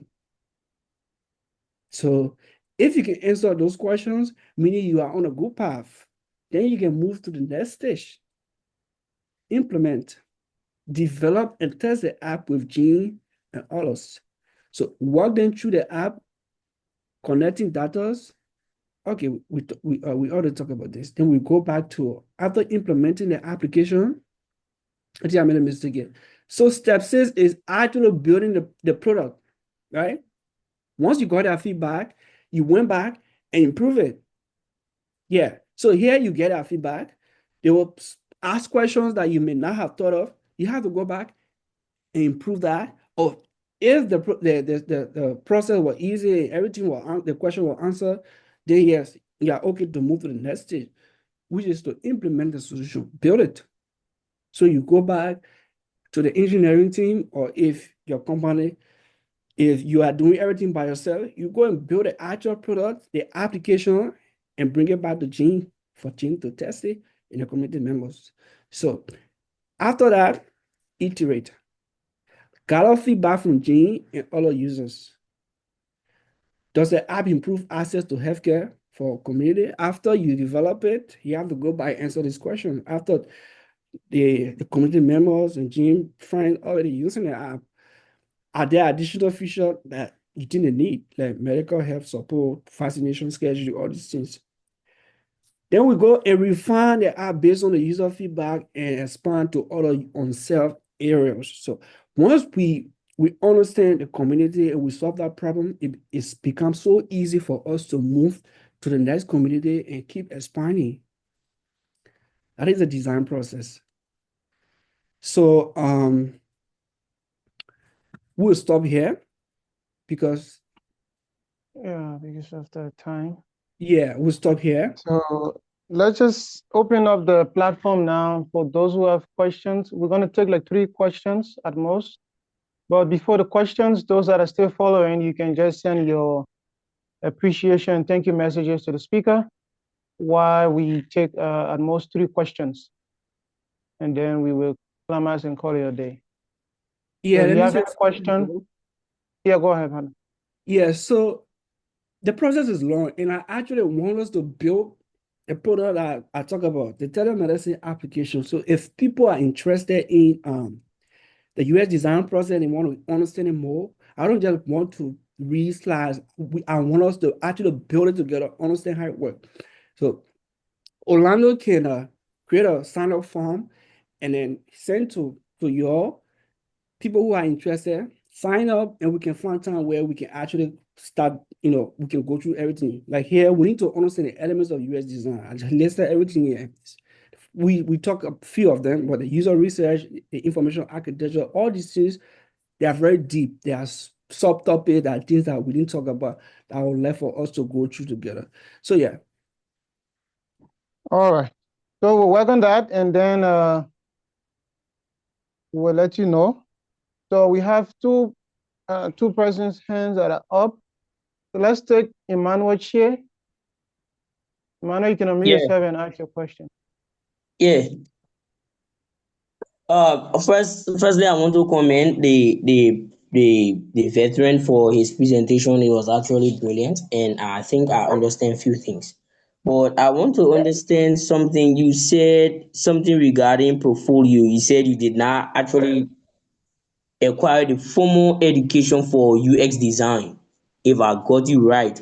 So I want to know, is it compulsory that you obtain degree before furthering yourself into it, or you can just learn it there watching tutorials from YouTube, learning through crash courses and things like that? Maybe you can build yourself and still be able to find work. Yeah, like I said, good question.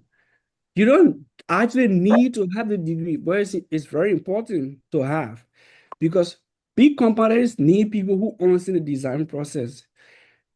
Boot camps also, they're very good in this area. There are Spring Bowls, App Academy, all those people that have intensive boot camps, some of them 6 months or a year, but they are very expensive, 150, $200,000.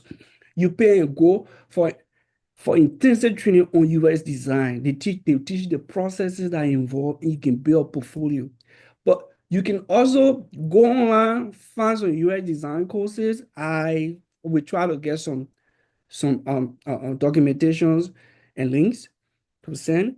You can learn to become a UI designer on your own, but it requires a real dedication. And you also need to have a mentor, or else you'll be floating like a bubble. You go around in circle learning different things, right? I started with UI design, and then I focus on learning Adobe XD and Figma as a tool. I want to use those. I don't go around learning all the other tools. There are so many tools out there. So every course you take, you have another instructor tell you maybe the tool that they are very comfortable with. They'll be teaching you now too.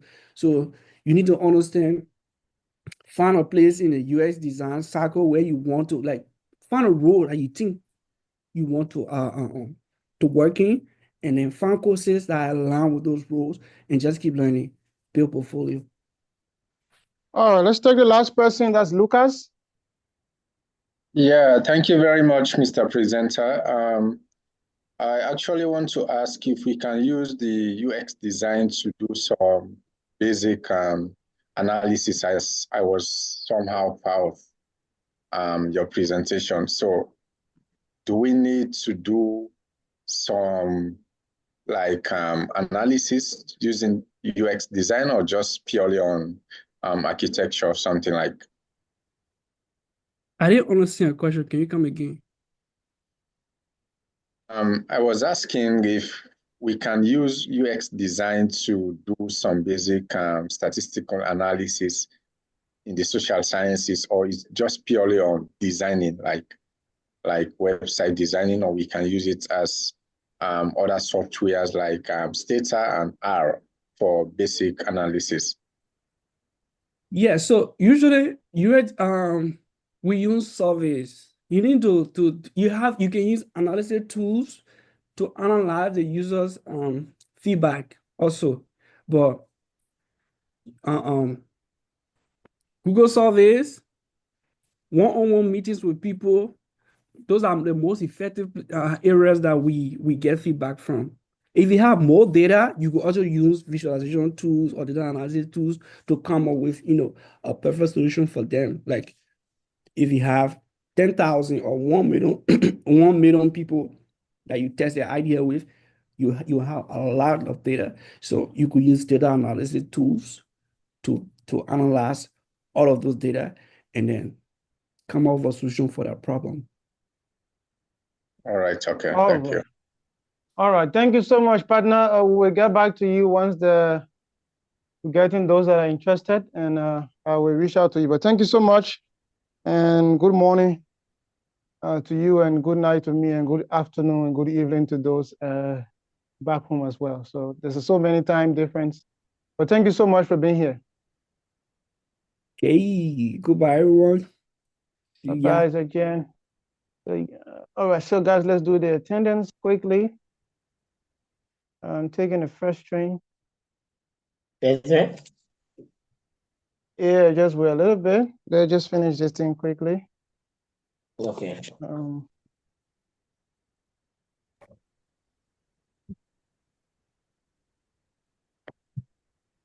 So tomorrow is day 4, and tomorrow we're going to do something else. I will be one of the facilitators for tomorrow with another person that will be joining from Liberia. My camera is not showing CEO.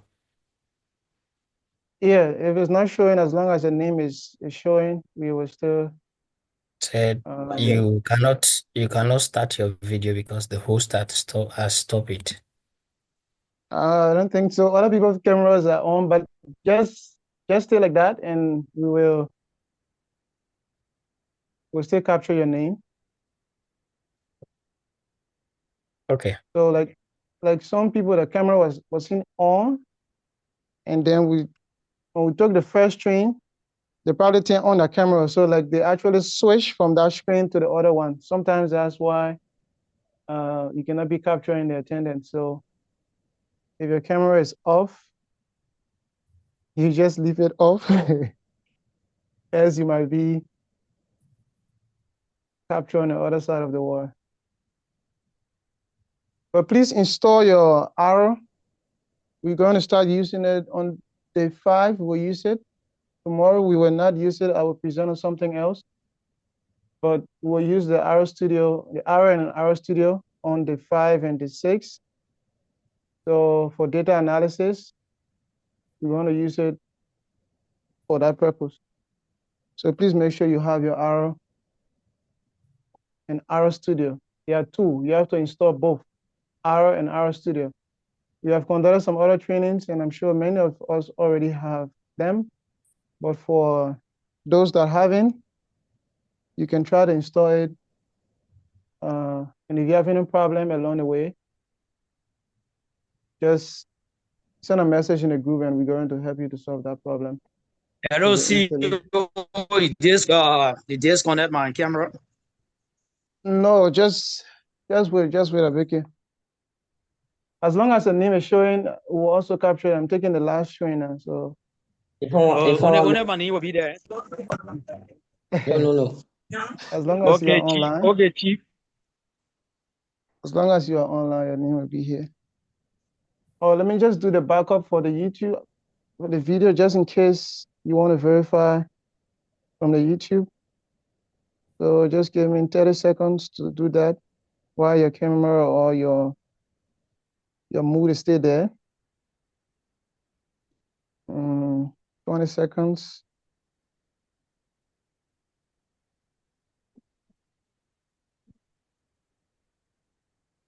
Ten seconds. Okay, I think we are good to go. So thank you so much for joining today. Thank you so much. Tomorrow, Barry, We meet again tomorrow.